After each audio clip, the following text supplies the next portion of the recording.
Good afternoon, sir. Hi, good afternoon, Ravi. Sir, we'll wait for a few more minutes and then we'll start. Yeah, please. Yeah. Thank you, sir. Acha, Ravi, how much time do we have? 1 hour? Sir, it's 1 hour, 1 hour. Yeah, I remember. and Thank. it's a video recording. Yeah. So you may ask the technical team to stop at around 50 minutes. Then we can have Okay. a discussion. Okay. Thank you, sir. Do we have a question answer session after that? Of course, sir. Of course. Because we didn't have in the previous session, so I thought I was. No, sir. So I'll It's open all. it up for that. But I understand Prashantji's lecture is on is recorded, Yeah, it's a and recording. I don't know what's the time that he has taken. So accordingly, we will have to move. Because you can't just stop it in between because someone is speaking. Then you may otherwise, if someone is on recording, then it's difficult to stop. So let's I'll see how to manage it. Yes, recording is for almost 1 hour. 1 hour. Yeah. So So maybe around 55 minutes. When it's 55 minutes, you can maybe. let me see because I'll have to see some kind of a logical break where we can stop. Yes, sir. Yeah. Yes, Yeah. yes. Okay. So let's wait for a while. You will start. Then I'm here. Okay, sir. Wait for the audience to join and then we start.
Shall we start, sir?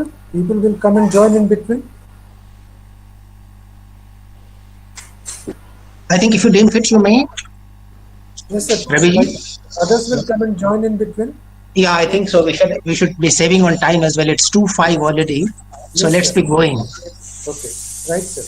Thank you, sir. Well, friends, welcome back to the post-live session. A very good afternoon once again. In this session, we are going to have the second plenary talk by Prashant Ji, and the session is being chaired by Professor Anisur Rahman. So I have the privilege to introduce the chair for this plenary talk, Anisur Rahman, formerly a professor of English at Jamia Millia Islamia, New Delhi, is a bilingual poet, literary critic, and translator. He works and publishes in the areas of comparative, translation, post-colonial, and Urdu studies. His most recent publications include Hazaro Khwaishein Aisi, The Wonderful World of Urdu Ghazals, published by HarperCollins. In translation, Poetics and Practice, published by Orient Black Swan, and Socio-Literary Cultures in South Asia, published by Niyogi Books. And Earthenware, a collection of his poems in English. He has been a Shastri Fellow at the University of Alberta, Canada, and a visiting scholar at Purdue University, United States of America. Words, may I request Professor Anisur Rahman to take over the session and take it further. It's over to you, sir. Okay. Thank you, Dr. Ravi Bhushanji. Good afternoon, everyone who is here for this session on a major poet, Persian poet, Abdul Qadir Bedil, and a very distinct speaker, very distinguished speaker, and a very interesting topic that we are going to listen to from him. This is Professor Prashant Keshavamurthy. I understand Professor Prashant Keshavamurthy is not present here, but he has sent his recording, and we are going to play that recording. It's about 60 minutes or so. but we'll also try to save some time and see where we can break so that we can have a little discussion after that. Uh, Before we begin, let me speak a few words about the speaker, Professor Prashant Keshwamurthy. He's associate professor of Persian and Iranian Studies at the Institute of Islamic Studies at McGill University. His research interests focus on literary canon formation and conceptions of authorship, which is a very important area to work on, the very idea of authorship, which has been questioned of late a lot. So, conceptions of authorship in the pre-colonial Persian and Urdu literary traditions.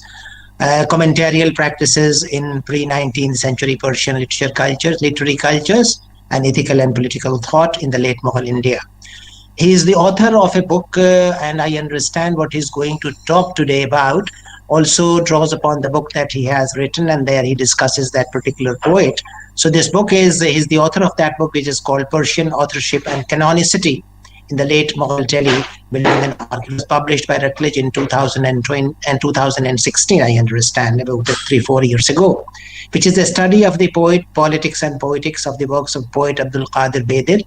Abdul Qadir Bedil, let me just begin by saying that he he died in 1720, and that is a very important area in which, at that point of time when Urdu poetry also was trying to redefine itself in terms of linguistics, in terms of language use, in terms of diction.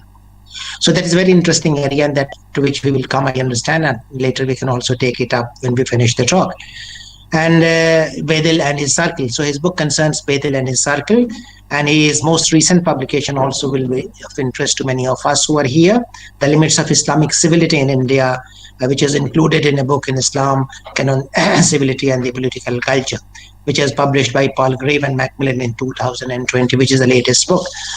Will not take more time, but will request Professor Prashant Keshwamurthy and whosoever is playing the talk may please start, and we will be able to listen to him. And after a while, when we are at the end, we will have save some time for questions, answer, observation, but very brief ones. So let's have the talk now.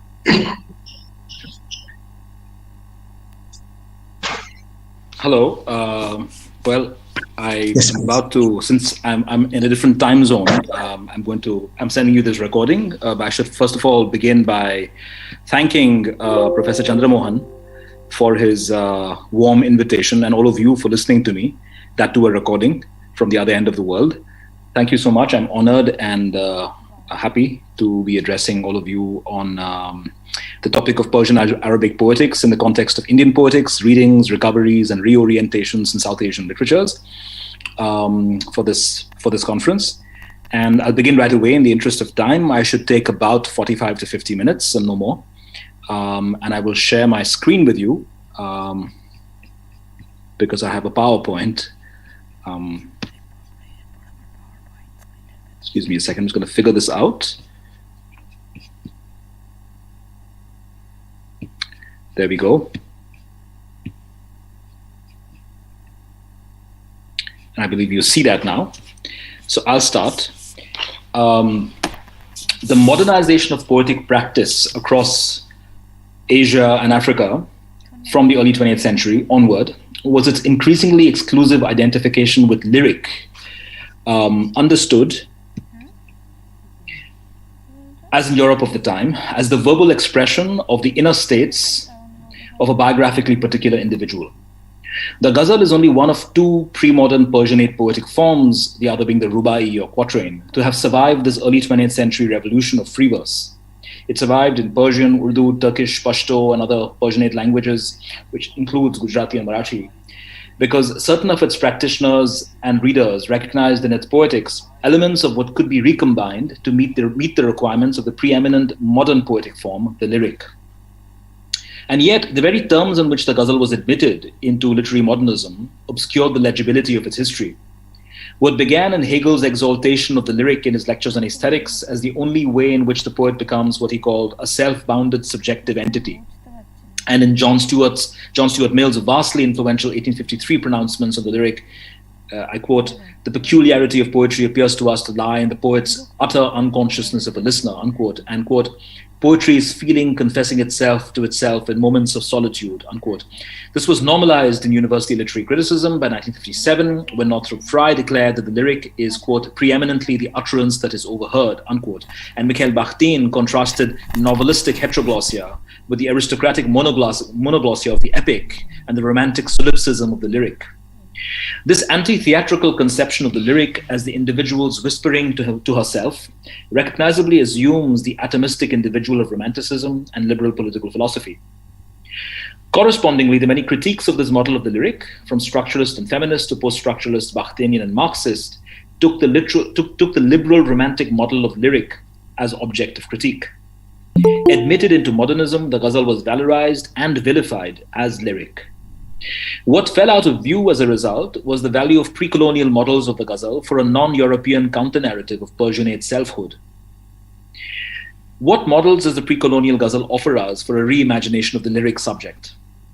This question begs two others. What distinguishes lyric models of the subject, and what is distinctive about early modern instances of such lyric subjectivity? So here you have my first slide. I propose, repurposed with the pre-colonial ghazal in mind, I propose another definition of the lyric, which I call a non-scholastic linguistic practice in the adjectival rather than verbal mode of negotiating the disturbance of selfhood by desire. That's a mouthful, but I'll explain. In other words, the lyric is the non-academic practice of verbally fixing or stabilizing states of being in response to the self's erotic incoherence to itself.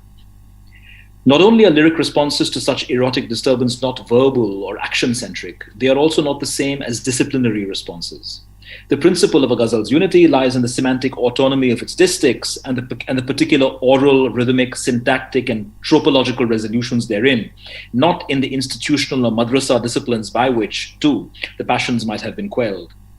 The qasida or panegyric and the ghazal were sites for the rhetorical disciplining of bodily drives that might otherwise have been submitted to ascetic, medical, and mystical disciplines. Indeed, the very fact that the Persian ghazal was not taught in madrasas for most of its history testifies to its aesthetic rather than disciplinary autonomy.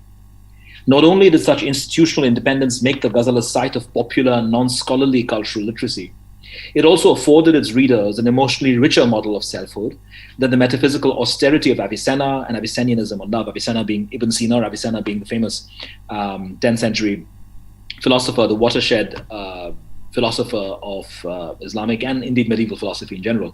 This is already evident in Muhammad al-Ghazali's book on love. Al-Ghazali dies in 1111. Again, a watershed thinker, a Sufi thinker who attempted to reconcile Aristotelian Islamic philosophy in the form of Avicenna with Sufism. In his book on love, which forms volume 36 of his 40-volume Revival of the Religious Sciences, which aims to impel its readers to imitate God's friends or awliya or saints or Sufis in their simultaneous knowledgeability about God's names and attributes and their bewilderment at the self-concealment of God's essence. In this book, it is already evident that there's a much richer model of selfhood available there. This distinction that he makes internal to God's friends or awliya or Sufis between their knowledge of God's names and attributes and their bewilderment at the self-concealment of God's essence. This distinction frames Al-Ghazali's volatile discourse on love, keeping it from the sort of step-by-step systematicity that we see in his expositions of profane knowledges in the earlier books of his Revival, which is a 40-volume work. You don't see the sort of systematicity in book 36 that you see in his treatment of everyday disciplines or practices or trades like medicine and leatherworking and so forth. It explains the unimportance of the lyric to Ibn Sina, Avicenna, and Abu Bakr al-Razi, the famous 10th century doctor philosopher of Tehran, of Ray, but also the appeal of the ghazal to the Ghazali brothers, Muhammad and Ahmad, right? Both famous Sufis, as well as the importance of Sufi psychology to the ghazal. It's in this sense that the lyric is the practice of non-disciplinary and non-narrative, but descriptive resolution of erotic confusion, right? The ghazal as lyric was never taught in madrasas till much, much later, if at all, barely ever taught really. It was really, if it was taught, it was really taught as illustrations of rhetorical points in rhetoric and grammar, right? So it's functioned outside of the main institution of where rhetoric was taught, namely the madrasa. And it functioned as in that sense, a non-disciplinary, but also non-narrative means by which to discipline desire. Right? If this is what distinguishes the pre-colonial ghazal or lyric models of selfhood, what's special about the early modern lyric? The answer lies in the increased availability of books, complementing the rise of mercantilism to vastly greater numbers of people across the world from around 1500. The complementarity of Gutenberg's printing revolution with Martin Luther's emphasis on direct individual access to scripture is only the European counterpart to the expansion of the vernacular reading public in contemporaneous Ming China and the editorial and bibliographical projects overseen by the Prince Sultan Hussein Baya Qara in what we today call the Herat efflorescence of the late 15th century. The enhanced social depth and geographical scale of the bureaucracies of the Ming, Safavid, Ottoman, and Mughal states enabled the culture of what Khalid al-Ruhayyab, the intellectual historian Khalid al-Ruhayyab, is called deep reading. What this meant for the lyric was the emergence of a kind of poem that was composed with the expectation that you would have to linger on it before it made sense or yielded up its significant sense. The thousands of Persian, Turkish, and Urdu ghazals composed between roughly 1500 and 1800 were written to be read silently on a page rather than only or mainly recited or sung is immediately evident to any reader. This is indeed evident even in a lot of Ghalib's Urdu ghazals. If you only encounter the ghazals of Sa'ib of Tabriz, who dies in 1676, Kalim of Kashan, dies in 1651, Ghani of Kashmir, dies in 1669, through their sung performance, these are just three of the most prominent 17th century names, all associated with India, although two of them were immigrants from Iran to India. If you encountered their ghazals only through song or performance, you simply wouldn't have the time you would need to catch what the muscular syntax and pun-drunk lexical density was doing to the verse's meaning. I have here a translation I made of the period's most prominent literary critic. I'll let you read that. I won't read it aloud in the interest of time. These ghazals were composed on the assumption that you would have one or more of the period's most famous dictionaries of poetic phrases near at hand. And as we will see, that you had access to written rather than only remembered archives of scores of other ghazals these were responding to. With respect to this new model of lyric then, the normal temporality of reading was one of lulled or arrested attention. From around 1500, in all of the world's large empires, it became possible for the high prestige poem to part ways with song. One consequence of the bibliocentrism of the early modern lyric was its openness to non-scholarly authors and readers. For all that the lyric was what I called a non-disciplinary resolution of erotic disturbance, its early canon was dominated by scholar poets like Sa'di, Attar, Khaghani, Anvari, Rumi, Amir Khusro, Hafiz. All of these are 13th to 14th century poets whose lyric corpus invokes various syntheses of Avicennian peripateticism and Ghazali Sufi piety. In other words, these were poets who, being scholars, drew on their immersion in the madrasa disciplines of their time, which were syntheses, as I said, of Aristotelianism, Aristotelian rationalism, and Sufi asceticism. In other words, until around 1500, the canonical authors of the Persian ghazal drew on categories from ambient madrasa disciplines. This is not true of most of the canonical poets writing after 1500, whose professional identities, traders, administrators, doctors, poet laureates, are telling in this respect.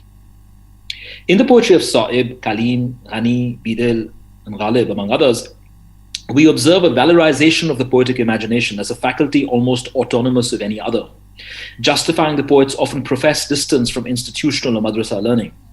The sheer number of Persian poets active between 1500 and 1800, evidenced in the greater number of tazkiras or biographical anthologies from this period than in any earlier period, is evidence of a culture of Persian and Persianate poetry in which it was possible by this time to attain high literary prestige without being learned in the disciplines of the seminary or Sufi hospice, and by the ingenious metaphorical appropriation instead of a range of urban practices. Right? So Sa'ib, Kalim, Ghani, these were not great scholars, right? Nor was Ghalib a great scholar, nor was Bedil, in fact, a great scholar.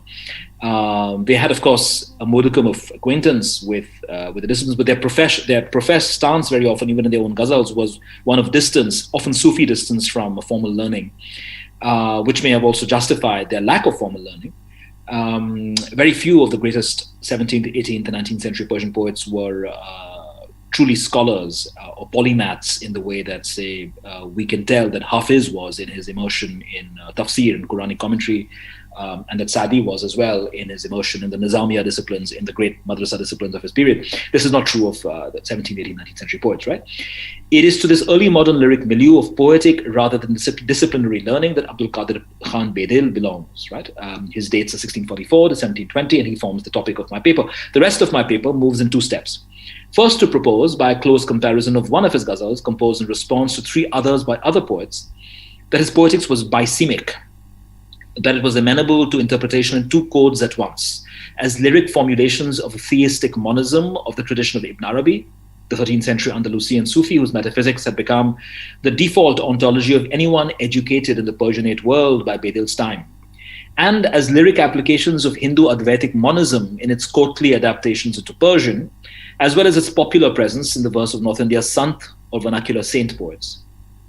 Second, I argue that his ghazal innovations surpassed such imitatively articulated self-differentiation by considering distichs, couplets from two of his ghazals composed in meters that were rare to non-existent in Persian, but common in Arabic, Sanskrit, and Hindavi, suggesting an oral or acoustic replication of Sanskritic devotional intensity, while remaining just within the bounds of rhythmic and imagistic intelligibility in Persian.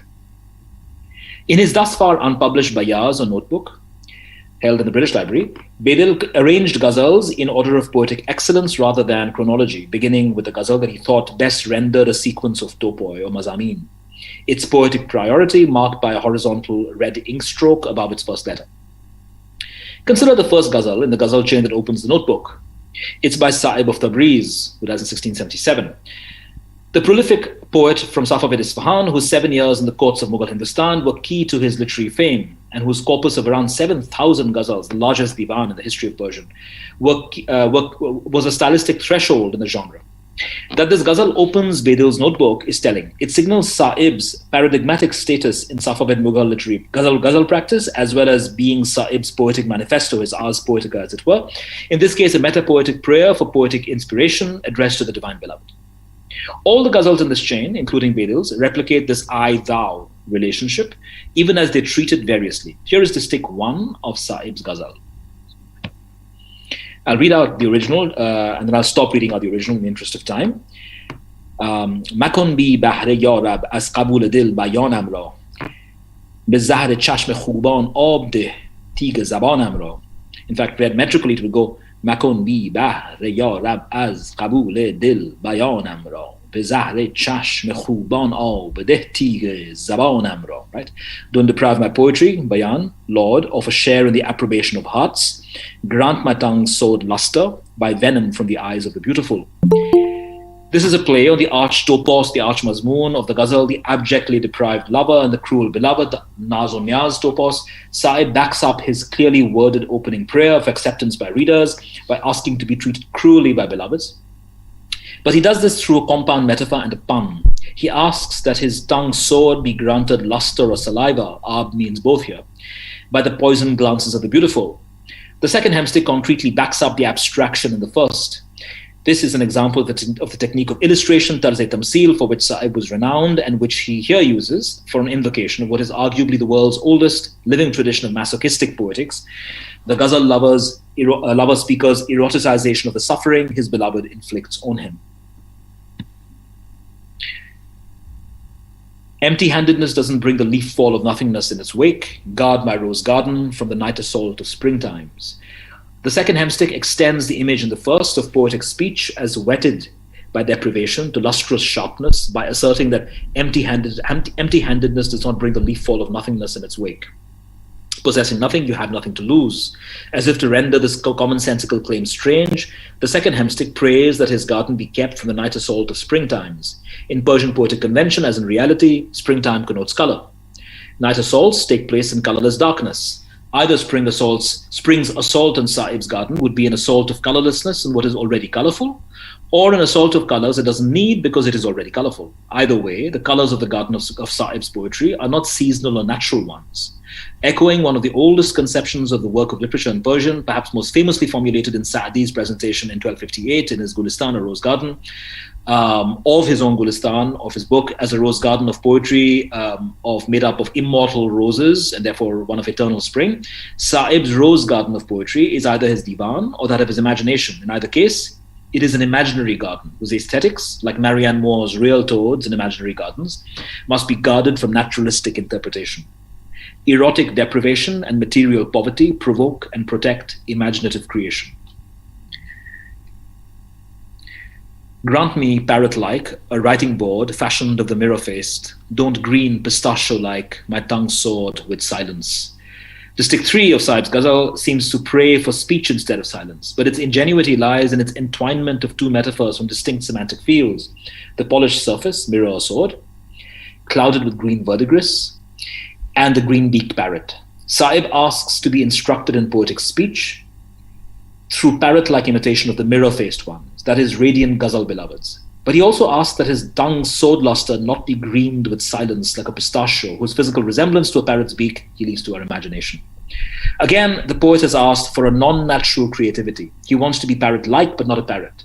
Burnished or stripped away of all natural greenness, like the Byzantine mirror in the tale of Rumi's Masnavi, in Rumi's Masnavi of the painting competition between the Chinese and the Byzantines. This is the end of volume 1 of Rumi's Masnavi. It doesn't matter if you don't know it, or if you do, you'd recognize it.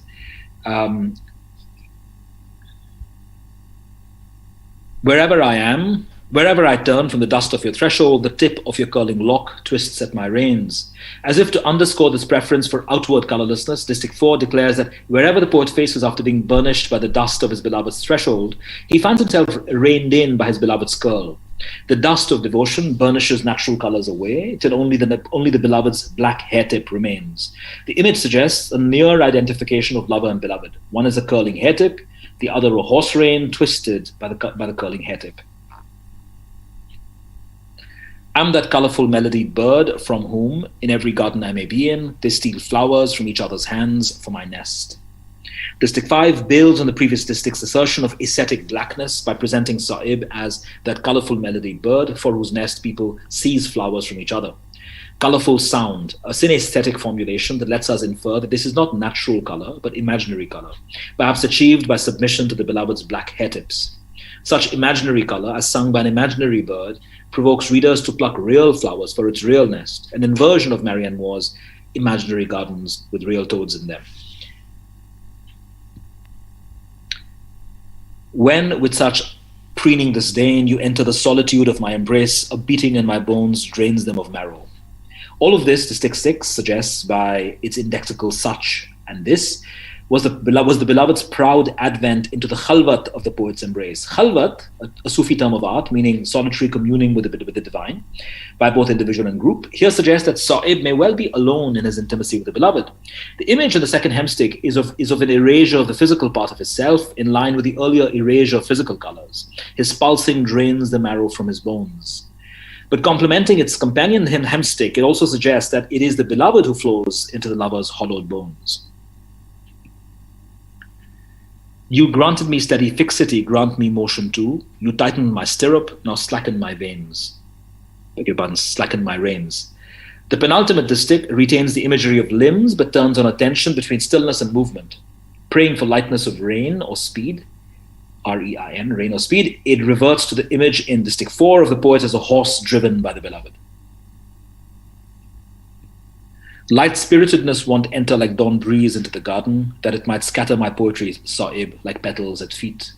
The final distic, the signature distic, builds on this image of lightness but predicates it of spirit. Light-spiritedness won't enter the poet's imaginary garden like the dawn breeze, a negation continuous with the foregoing elaboration of an imagined world as autonomous of natural laws. Not entering this garden, such lightness of the poet's spirit will not scatter the flower petals of Saib's poetry at feet as the breeze might. What then does such prayed-for lightness of spirit accomplish? The distic does not say, but it lets us infer a suggestion. Saib's utterances, the word bayan, echoing its first appearance in the opening distic, the word bayan will not be easily, Saib's utterances will not be easily mastered as petals at our feet. The sword of Saib's tongue may be light-spirited, but will not be used for so easy a task as the scattering of petals. The ghazal that opened with the poet's prayer for subjection to cruel beloveds ends with his boast that the garden of his imagination affords only the difficult pleasures of non-natural flowers. This ghazal is, to speak anachronistically, a manifesto for the mannerist autonomy of the lyric imagination. But before Bedil composed his ghazal in response to this one, Shaukat Bukharai and Nasir Ali of Sirhind Both 17th century poets composed their own, which appear in Bedil's ghazal chain. As Bedil's response ghazal takes Sa'ib, Shaukat, and Nasir Ali's ghazals into account, here is Shaukat's ghazal. I'll read out the first couplet in the original. خدایا رنگ تأثیری کرامت کن زبانم را به موج اشک بلبل آب ده تیغ زبانم را. Grant, O Lord, the shade of effectivity to my tongue. Grant by the wave of the nightingale's tears, luster, orb, to my tongue sword. Shaukat repeats the end phrase of Sa'ib's opening distich, right, Zaban Amra, and replicates its theme, its mazmoon, of a prayer to God to grant his poetry acceptance. But where Sa'ib prays that the sword of his utterance, Tige Bayan, may be granted luster, orb, venom, by venom from the eyes of the beautiful, Shaukat prays that the sword of his utterance be granted the same luster by the wave of the nightingale's tears. What was proud confrontation between poet-lover and beloveds in Sa'ib is the poet's sympathetic identification with the lover in Shaukat. So much does frailty / doubling of black fortune weaken my body. The Huma's eye imagines my bones to be eyelashes. Shaukat repeats Sa'ib's end phrase here, but hyperbolically develops Sa'ib's theme of the speaker's bodily thinness as a source of poetic power, the Sufi theme of frail power. It's a theme that runs through 17th century Persian poetry. The Huma is a fabulous bird from the Persian literary universe, which feeds on bones and portends kingship on whoever it casts its shadow. Here, the Huma doesn't only portend Shaukat's poetic kingship, but goes further by taking his bones for eyelashes, perhaps its own.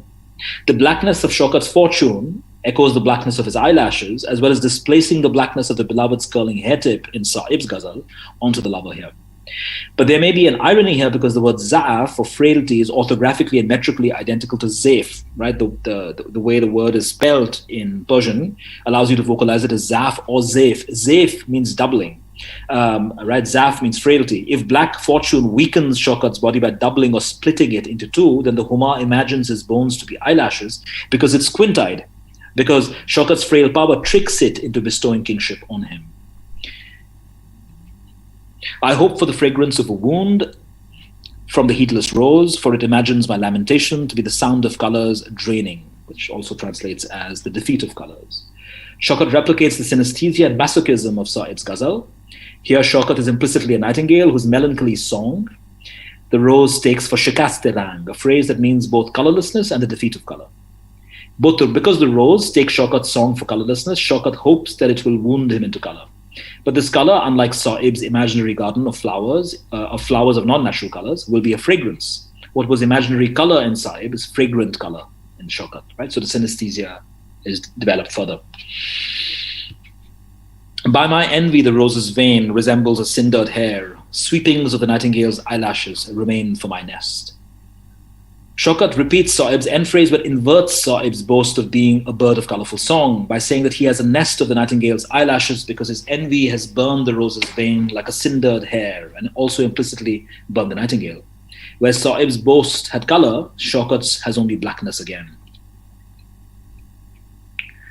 My plant has steeped in water from the stream of a fiery poetic nature, Shaukat. Press my autumn leaves and a springtime drips out.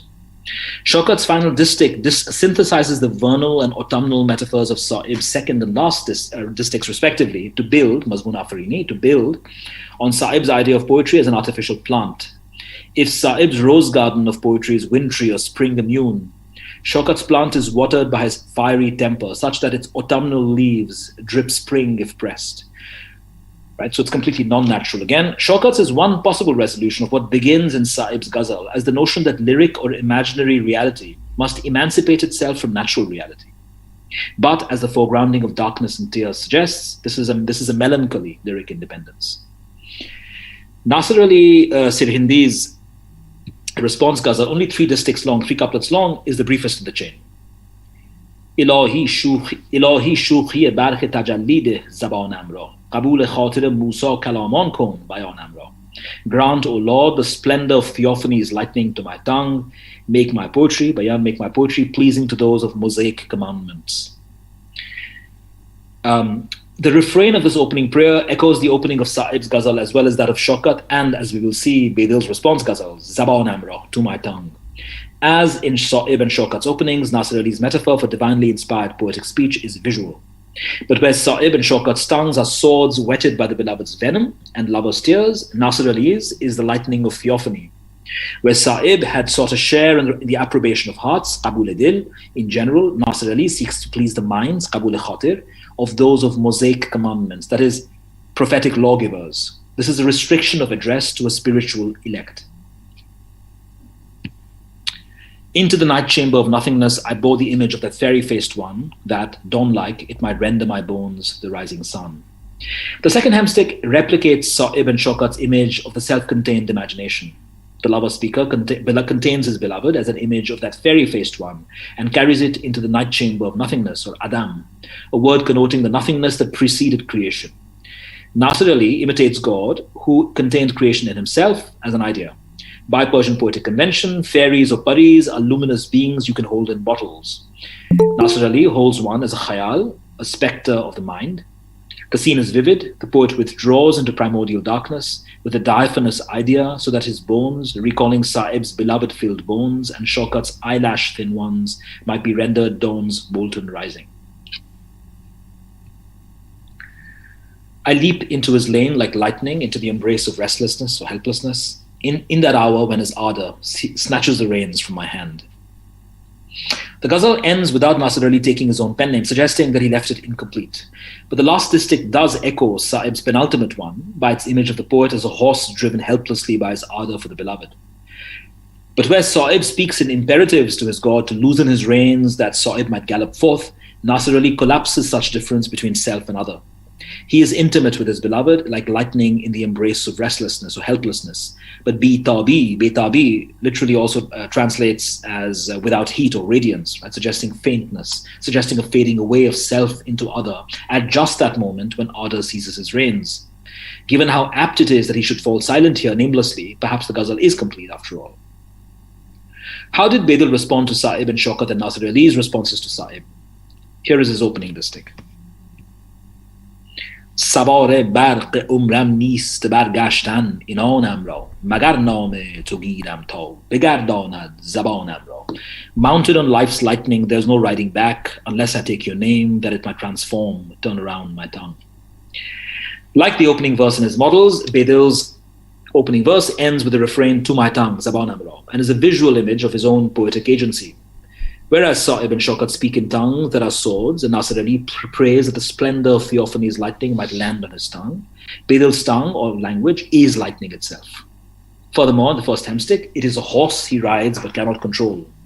As in the Arabic poetry of Abu Nuwas, a great Abbasid poet who dies in 814, one of the classics of the Arabic poetic canon, as in the Arabic poetry of Abu Nuwas, where we see what James Montgomery has called, quote, an equation of equine power, lightning, and water, unquote. We see an equation here of Bedil's tongue, lightning, and equine power. None of these under his control. And yet this is a prayer and thus assumes agency of some sort, for the second hemstick qualifies this despair by the possibility of taking the addressee's name and thus transforming or turning around Bigardonad, Bedil's tongue. This is an idea of prayer familiar to Persian Sufism from Fariduddin Attar's Conference of the Birds, a Mantiq ut-Tayr, a great 12th century Sufi poem, whose hoopoe, whose chief bird in his allegory, urges his birds to pray for God's favors, even as he asserts at the same time that, I quote from Dick Davis's translation, no one can gain this by forms of prayer, unquote. This contradiction leads him to advise them to pray in despair. In Attar's Sufi allegory, as in this distich by Bedil, prayer is a peculiar kind of action that does not assume that its object or aim will be attained, and yet creates the psychological condition, despairing request, for its remotely possible attainment. In this sense, prayer is a duty with the weakest possible causality, whose effects, in the unlikely event there are any, are prodigious. The rest of the ghazal is a series of reformulations of this basic idea, that Bedil's poetry as a whole is the unlikely burgeoning forth of effects from an abject authorial cause. As he says in another ghazal, quote, manifest in the ant's batting eyes are the opening and closing of Solomon's doors, unquote. Right? This is a theme that runs throughout Bedil. It's the most conspicuous or salient image of his own agency, authorial agency across his roughly 3,000 ghazals, that of being an abject or utterly weak agent who, because of his abjection or abjectness and weakness, burgeons forth with world-changing effects. Now, notice the use of refrains or radifs from a ghazal or ghazals in the same meter, rhyme, and refrain, which together is called zameen in South Asia, as well as from other ghazals, and the amplification of their connotative range by juxtaposition with new refrains. This is especially the case with Sa'ib, whose ghazals initiate the most number of ghazal chains in Bedal's Bayaz or notebook. Here, the reuse of, in addition to refrains in his models, build up an echo chamber of imagery connoting hollowness, right? Across all three ghazals that I've shown you, hollowness is really the leitmotif, right? The refrain of the final distic repeating that of the first in Bedal's ghazal, right? You have the same refrain at the beginning and the end, suggesting that this ghazal circles back upon itself like a tongue in the mouth's hollow. His tongue curls in the articulation of his addressee's name, working as reins in Onamra, horse's reins, curling to restrain his life's horse. A metaphor of restrained wildness he circles back to in the penultimate distic, a structural similarity replicating the thematic one of hollowness. I bear the quality of non-existence, the distinction of a footprint. Strut now that you might find my sign underfoot. He is nothing but the hollow of a sign, nishan, imprinted in the earth by the hooves of his addressee's prancing horse, a hyperbolic elaboration of Sa'ib's hollow-boned poet, the poet's eyelash-thin bones in Shaukat, and the poet with dawn-molten bones in Nasir Ali.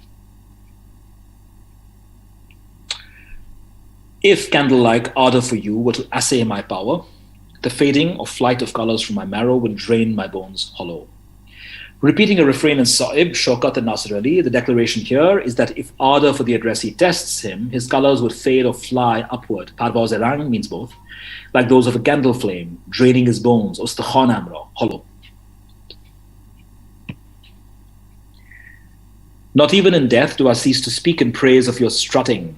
No seizure of apoplectic silence snatches at my poetry's flowing skirt hem. Extending the equestrian metaphor for poetry in his models, his mouth opens even in death to extol his addressee's prancing, keeping the resonant hollow of his billowing skirt from the seizure of apoplectic silence, sakte, or metrical imbalance. It also translates as metrical imbalance, sakte, right? I sell dust in the bustling heart of the bazaar of illusions. God forbid that blinking should board up my shop.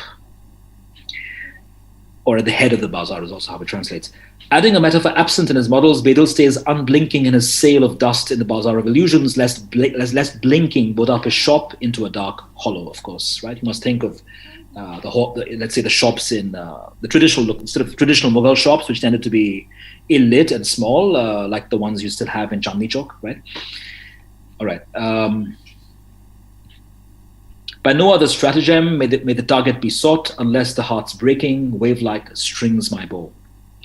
Another metaphor new to this ghazal chain, heartbrokenness strings his bow like a wave, bending it into a hollow, tense with the arrow aimed at his target.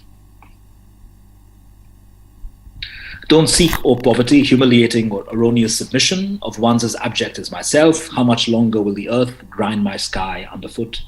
He commands poverty not to seek the abject prostration or erroneousness. Zillat means both abjection and error. Of one's so base as himself, how much longer, the second hemstick asks rhetorically, will the earth, or prosodic pattern, Zameen means both, grind his sky down? His poetry is, we infer, a celestial hollow constrained by lyric imitation to terrestrial depths. For shame of security, why query the forlornness of my striving? Sweat won't seek my shores outside this ocean. Ashamed at his own security and sweating by poetic convention, from shame he finds his striving or poetic striving is disappointed or forbidden. Mahrumi means both. Building on the image of the terrifying ocean in Hafiz's metapoetic famous first ghazal by Hafiz, he is adrift in the ocean of his sweat, which does not seek shores, karam, for him outside of itself. The associative chain is apparent. The shame of futile poetic striving produces an ocean of sweat, which is itself poetry, whose shores lie within the ocean, a hollow that remains hollow and yet filled up. For heartache in this desert, I packed no bags of hope. The camel bell rang out, setting on fire my caravan's merchandise. Citing Hafiz's first ghazal again, this distic evokes the desert journey of the classical Arabic qasida or panegyric, but where the camel bell urges the speaker past the beloved's encampment in Hafiz, it sets fire here to the speaker's merchandise of poetry, evoking another famous image from another of Hafiz's ghazals with the ray of the beloved's beauty in pre-eternity. in Azal, begets love and sets the world on fire. The absence of hope's baggage, the bell's hollow, and the burned caravan, all hollows evoking Hafiz's image of inspiration by primordial calamity. Where might I wail for the oppressiveness of the heavy heart? Not a sound from the shoulder that would lift my sighing. The image of the inaudibility of a shoulder to lift a sigh or lamentation builds on the synesthesia that runs through Sa'ib, Shaukat, and Nasir Ali. The distich here turns on the contrast between the protuberance of an absent shoulder and the heavy sigh. Again, a heaviness of words that settles into a hollow. The dripping of the traces of bounty, too, is temporary. May such extravagance not abash my giver of daily bread. We see an extension of this contrast here. The dripping of the divine benefactor's bounty is temporary, mawqi'i. May such extravagance not abash the benefactor, the speaker says, turning what is implicitly generosity's due into what is implicitly shame's sweat. Where his models had single body fluids, Bedil contrasts too. The sapfulness of dew, signaled in the partial pun of rasona, ras, right, to the hollowness of sweat. Candle-like, one night, I started, or ended, or concealed, talk of love's melting, a sucking from each limb's lips, planted a kiss on my mouth. I'll read out the original here because he is ingeniously punning on a particular phrase. Shabi chun sham harfi az gudaze ishq sar kardam, makidan az labe har oz wa busi zad zabanam ra. Sar kardan is the phrase, as you'll see, that is the one that he's punning on. A sucking from every limb's mouth kissed his lip, dahon amro, kissed his mouth. When, one night, like a candle flame, he began sar kardam, or ended sar kardam, or concealed sar kardam, talk of love's melting. Did the kissing begin or end or conceal it by blocking his mouth? The pun and the syntax allow for all three possibilities. In all three, the love lyric originates or ends or hides in the hollow of mouths joined in a kiss. I was a breath, hopping mad on the desert of signless galloping. The heart-turning mirror finally seized my reins. Circling back to this ghazal's opening hemstick and to Sa'ib's third distich, which speaks of the mirror-faced, Oyne Rukhsaran, and entwining it with the equestrian metaphor running through Bedil's models, this distich overturns Sa'ib's poetic confidence into poetic despair. Where the mirror-faced tutored Sa'ib in poetry like a parrot, the heart's mirror clouds over with the speaker's heavy breathing as he goes hopping mad, Junun Pema, across a desert of traceless or signless galloping.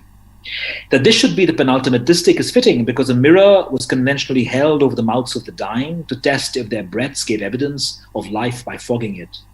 Structurally and metaphorically then, this distich is a dying exhalation turned upon itself, a kind of hollowness. Of the mysteries of a mouth, I set down a few words, accepting the distant black silhouette / body / person of non-existence who understands my language. Echoing the refrain from the ghazal's opening distich, this distich characterizes the foregoing poem as nothing but a few words set down, in short, of the mysteries of the beloved's conventionally tiny mouth. Nobody but the distant black silhouette, shakhs, or body, shakhs, or person, shakhs, shakhs means all three, of non-existence, understands his speech, Zaban Amro. His tongue curls upon itself as only the calligraphed beloved of the lyric, metonymically captured here by the conventionally dot-small mouth of the beloved, understands him. Is this a formulation of authorial despair or independence? It is both. For the rationale or mazmoon at work in these 14 formulations of lyrically productive hollowness, greater in number than their models, as well as lexically denser and metaphorically more mixed than them, is that of kenosis. Kenosis, an originally Christian theological concept, here generalized, and I'm not the first to do it. It's been done before by literary critics. Kenosis, an originally Christian theological concept, here generalized to formulate the empirical self's voiding of itself to let a greater self take its place, a divine self take its place, is Bedil's most pervasive way of formulating his own authorship. It frequently appears in the final or signature distichs of his ghazals, in the maqtas. When it concludes his ghazals in response to others in his notebook, it typically overturns the optimism and poetic boasting of his models, as in his response to Sa'ib and Urfi's responses to Hafiz's first ghazal, into despairing poetic success. Bedil is the hollow reed flute of the opening of Rumi's Masnavi, ventriloquizing for the fire of cosmogonic love. He is also the subject of Attar's injunctions across his oeuvre to pray in despair. But he is also the jiva, or individual self, of Advaita Vedanta, who realizes his identity with the Brahman, with Brahman, the one reality underlying phenomenal multiplicity? Or is he, right? One could easily read these ghazals without any knowledge of Advaita. But it's suggestive, is what I'm saying. Did Sanskrit and vernacular Hindu monism serve as an impetus to Bedel's radicalization of Sufi kenosis? If so, he wasn't alone in his early modern Hindustani milieu, for Michael Allen and Monica Horstman have noted, his Sant contemporaries also inhabited Sufi, Bhakti, and Advaitic identities at once. Also noteworthy is that Bedel's kenotic formulations typically take the form of contrasts, oppositions, and paradoxes. The ant's Solomonic power, the loud silence of reeds, the blackness of light, whales in deserts, leopards in oceans, and so forth, shores leaping out of oceans, and so forth.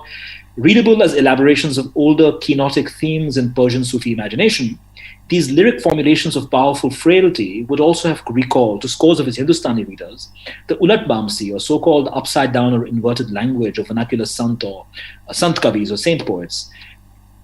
So here is one famous instance of it from Kabir in Linda Hess's wonderful translation. In the middle of the sky's temple blooms a flower, its petals are down and its roots are up, no tilling, sowing or watering, no shoots or leaves, just a flower. But whereas Sant poetry drew its imagery from antinomian tantric conversions of the human body from an impediment to liberation into a means to it, Bedel's imagery derives almost exclusively from the Persian ghazal tradition.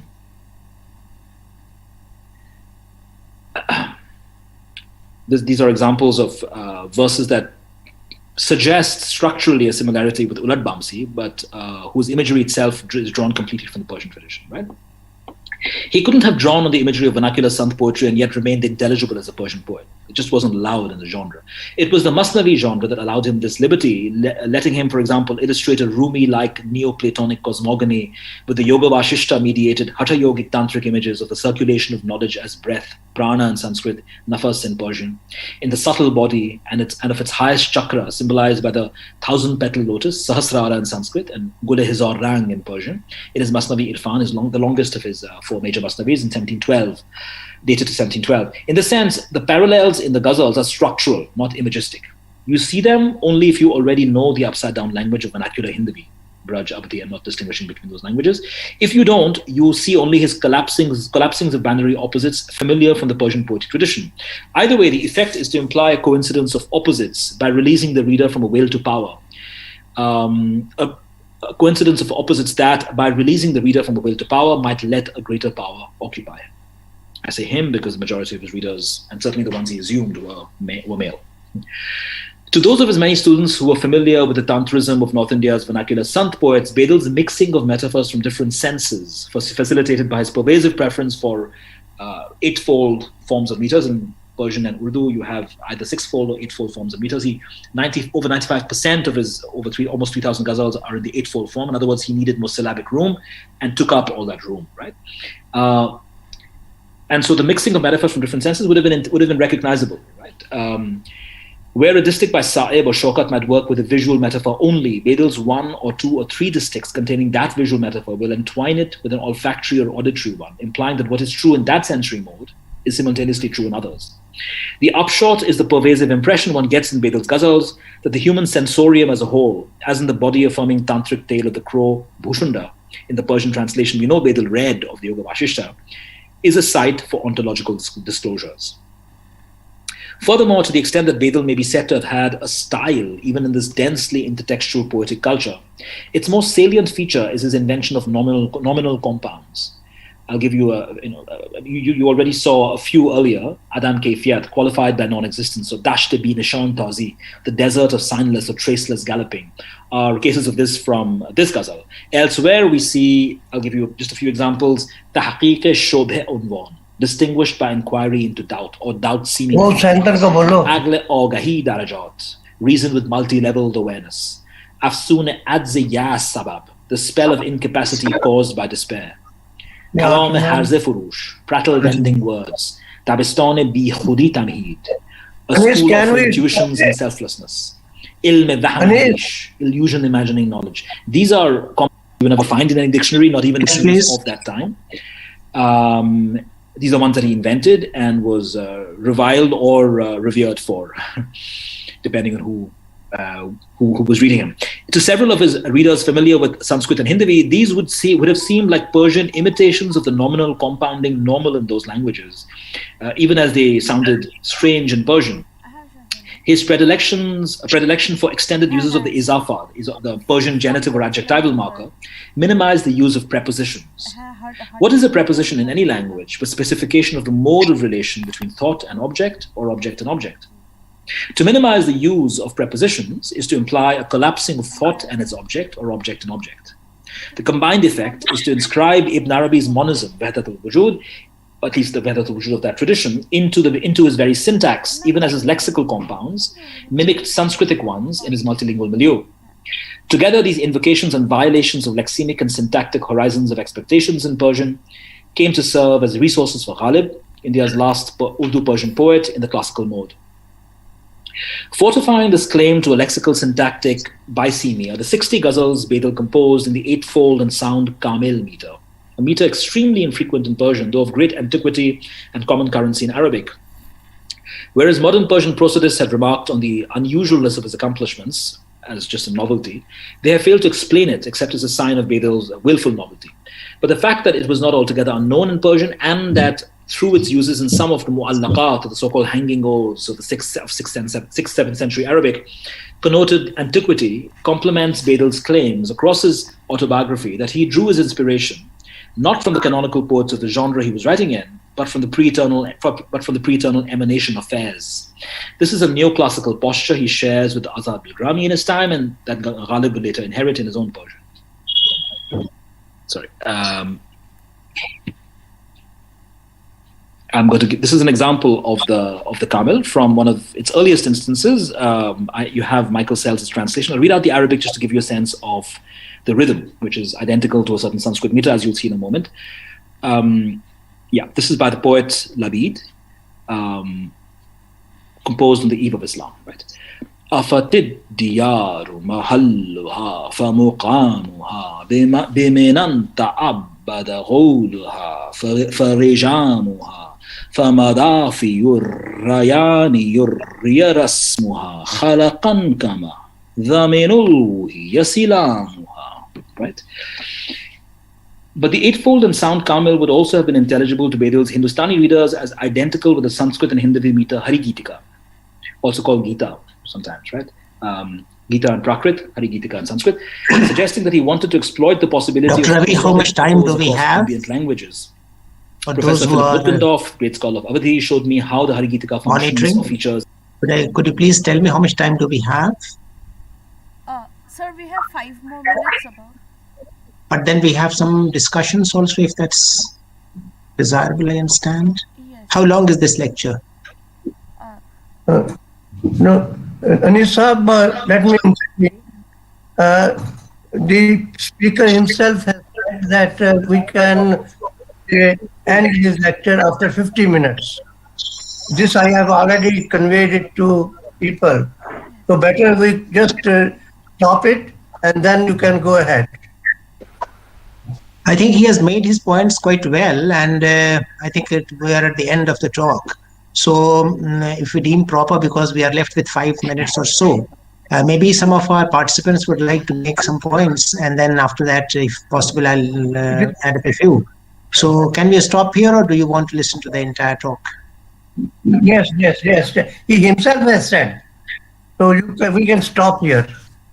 So let's stop here, because most of the points, important points that Prashant Keshavamurthy was trying to make have already been made with reference to Bedel's ghazal, Bedel's poetics, and also many of the poets who wrote before and after him. We have very short time, and some critical interventions would be welcome if they are there. I invite some of those who are interested in ghazal, Bedel, Persian poetics, etc., to make their points. Since the speaker is not around, so he will not be able to answer. That's why I would say that you can make very precise, very short observations, if possible, if you have to make any. Any of you who can make any observations on the presentation that has been just made?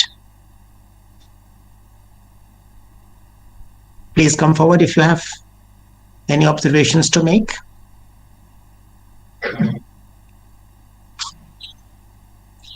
I think we don't have participants from the participants. Anyone to make? Can I ask any question? Can I just? Yes, yes. Is it Amit Dev? Amit Dev? Yeah. Yes, Amit please. Dey, yeah. Yeah, please. It was a wonderful lecture. I thank the speaker for a wonderful, insightful lecture. My query is that how far was Bedil interested to borrow some of the folk symbols or folk idioms from the indigenous tradition as well as the exogenous tradition? Okay. Any more indigenous traditions and any other questions? I think you should come up with observations because the person who delivered this talk is not around to answer. But I will try to give a very short answer to the question that we have asked about the indigenous traditions in the poetry of Bedil. Yes, any more? Anyone else who would like to say a word or make any observation or comments? Okay. Is anyone else? May I now move forward? Friends, I must say this was a very well researched paper, very deeply researched, I must say. Professor Prashant has gone into the details of the language as also the way language is used in Bedil's poetry. Bedil is a very significant poet of Persian. It would be of great interest to you to know that Bedil was born in India, in Azimabad, now known as Patna, and is buried here in Delhi between the tomb of Humayun and now the Oberoi Hotel. If you go there, you will find a place called Bagh-e-Bedil, that is the Garden of Bedil. He is buried there. And with which I begin the question that Amit Dey posed just a while ago, saying that is there any indigenous tradition in the poetry of Bedil? I would not, I'm not a student or a scholar of Persian, but I have some inkling of that, and I would say that no. The answer is no. Indigenous traditions in the poetry of Bedil, if by indigenous we mean Persian, then they are. But if by indigenous we mean Indian, then they are not there. Bedil is a poet of Persian tradition, essentially. But there is one thing called Sabke Hindi, the Indian style. Bedil is a very significant poet from that point of view, because he has two traditions to which the paper doesn't make reference to. He has two traditions before him and two cultures, literary cultures before him to draw upon. That is why Bedil has been a great impact and on poets like Ghalib, for example. Ghalib, we know, took great pride in his Persian knowledge. He said that I know Persian best than everyone else, but he gives credit to Bedil and none else. So he says there are only two persons who know Persian. One is Bedil and the other one is me, Ghalib. Prashant raised a number of questions about the obscurity. He says about the obscurity in the poetry of Ghalib and of Bedil and the literary debate that he created, and the poets, the kind of the trajectory that he was trying to develop, and therein he inserted his own ghazals. Bedil has been extremely popular not only in the Persian world but in Afghanistan, in India, Pakistan, Tajikistan, Uzbekistan, everywhere else, wherever Persian is spoken or written. Now, the impact of Bedil has been great on Iqbal. Iqbal, who is the first modern poet of Nazm in Urdu, and he draws essentially indirectly from Persian. Ghalib also draws essentially indirectly from Persian. So the impact on these two poets is great. And there are other poets also who draw upon Bedil, but these two names are very important to mention. Now, Prashant also mentioned to Bedil's Bayaz, that is his notebook where he used to take notes of things, and he used to insert his ghazals in between with the ghazals of others. And that shows about his critical ability, kind of a way of looking at literary creation and how that literary creation can be assessed now and later, and what is the context of that literary creation. So he was trying to assess himself, his own work in relation to the work of the other poets. 36 of his ghazals can be referred to, wherein he also inserts his own ghazals. There is a lot of critical choice that Bedil makes, lot of editorial choice that he also makes. This brings me to the point that Prashant made at one point, that Ghalib was not a scholar poet, and that way you can say, pose a question to yourself, is it important for any poet to be a scholar also? He says that Ghalib was not a scholar. Ghalib was a scholar, I understand, a scholar extraordinary, but not the scholar of the kind that we are, probably, of a different kind of a scholar. scholarship can be defined in different ways. So Ghalib is not that traditional scholar by which we have a developed yardstick, and that is how we measure the scholarship of a person.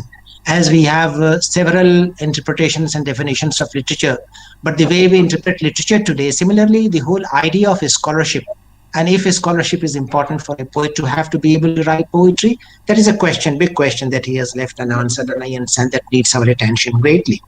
He has started with lyric and then brought it to ghazal and said that ghazal, and after that he also referred to qita and rubai. But then lyric and ghazal are not the same things. These are two very different things. Ghazal has lyrical qualities, but it is not a lyric per se. By definition, it is not a lyric. It has lyrical quality, and most important of them, the sound, the patterns of sound, the impact that word makes upon you, to your ears. How do you listen to that ghazal? How you conceive that ghazal in your mind? Before you conceive your ghazal in your mind, you conceive that in your ears. So there is a great auditory appeal in that. So the trajectory of the ghazal, we must understand to be able to understand Ghazib, Bedil, that starts from Arabia, 16th century, comes to Persia and then to India. But in between, it has a very circuitous route. And it has traveled through lots of places all over the globe, even in Germany. People say lots of German poets were writing at that point of time. Goethe wrote ghazals, and after that it goes, in the modern times, it goes to the English poets, to other languages poets in India. Finally, the destination was India. Therefore, there is not just one ghazal that one is looking at. There is a Persian ghazal, there is an Arabic ghazal, there is an Indian ghazal, there is a Hindi ghazal. So ghazal has had many names. Similarly, the question of the beloved in the inaugural talk, Hegre Sahib was speaking of one particular aspect of the beloved, that is the beloved who is a tormentor. There are many other forms of the beloved who really entices you. Is something very romantic. So lots of questions have been raised here. Lots of answers are also required to be given. How language features, how language conducts itself, I would say, rather than how Bedil conducts language. How language conducts itself into the poetry. And he talks of the bisemic interpretations. Means semantically, you can appreciate the ghazals or the diction in two different ways. I personally understand there is a morphological aspect to it also, apart from the semantic aspect. And also apart from the morphological, there is a phonetical, because the way he was reading with great passion and also with the exact intonation that the Persian has. Also, towards the end, he was reading from the Arabic. That also had the same kind of intonation. So what you find there, that it's not only the semantics of the ghazal, it's the morphology of the ghazal, as well as it's also the phonetics of the ghazal, which comes into consideration if you have to look at Bedil. Bedil is a very significant poet for Sabke Hindi, and Bedil has been a point of great research in India, more especially. Of course, the new knowledge that Prashant brings to the interpretation of Bedil makes his presentation extremely relevant to us and extremely powerful. I wish we had more time to devote to this paper, to this presentation, because there are many issues that I also have in mind about which one could talk about. But we are short of time. It's already 3:10. There is a session at 3 o'clock. We started 10 minutes late. Therefore, we are finishing. We will not eat upon someone else's time. I won't even nibble upon anyone else's time. Therefore, let's finish here. Thank you very much, Dr. Chandramohan and Ramakrishnan and everyone else. Thanks a lot for your intervention, for being here. Anisa, 1 minute. Anisa, yes, please. I will just take 1 minute. Anisa, yes. I would like to put on record that the two superb sessions, one was Hegde's and second is Prashant's, they have been the sole contribution of yours to this conference.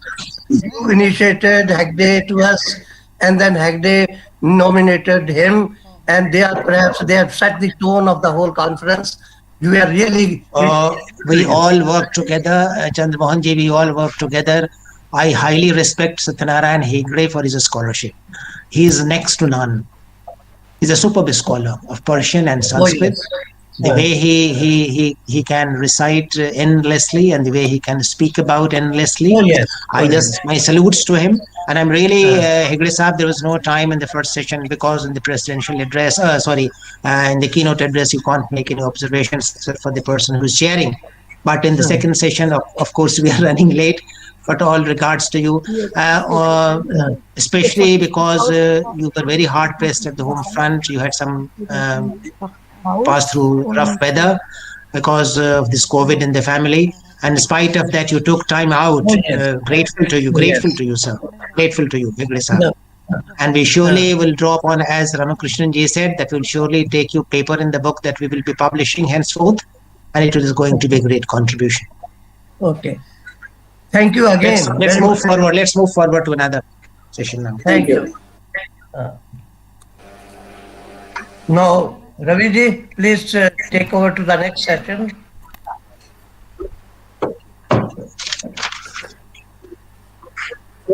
Yes, Yes. sir. Yes, sir. Thank you, sir. On behalf of all the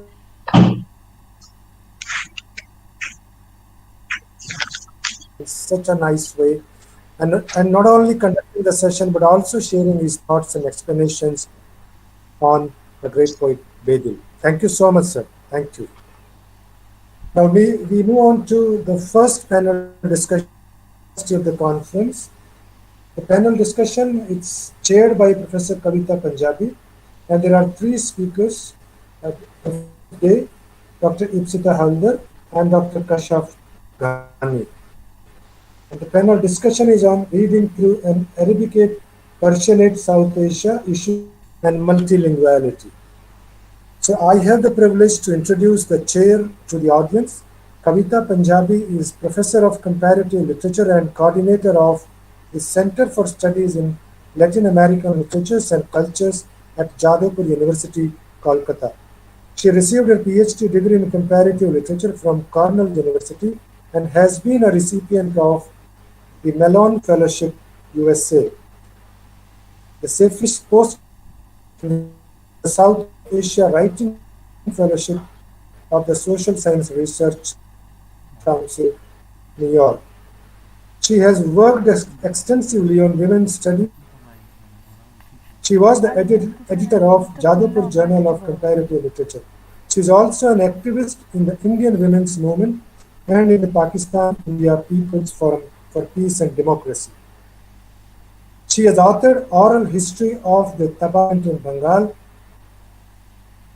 published by Juban and IIAS, Old Maps and New Legacies of the Partition, Sigal, Politics of Sufism and Bhakti in South Asia, Love, Loss and Liberation, published by Orient Blackstone, jointly with Debra Castillo, and Cartographies of Affect Across Borders in South Asia and the Americas, Worldview Publications, jointly with Promita Chakravarti.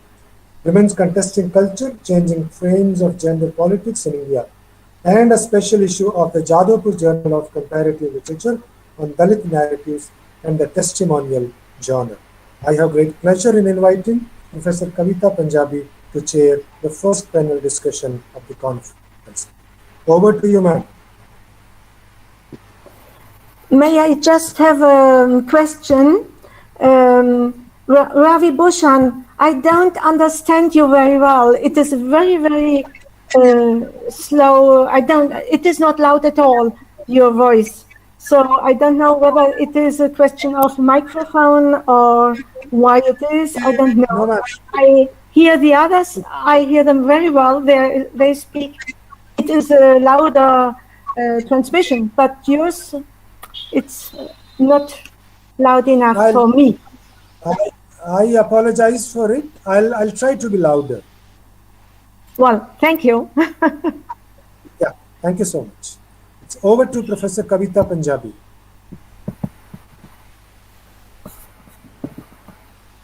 Please unmute yourself, Kavita ji, and yeah, you can be heard now. Yes. Yeah, for me it's okay. Yes.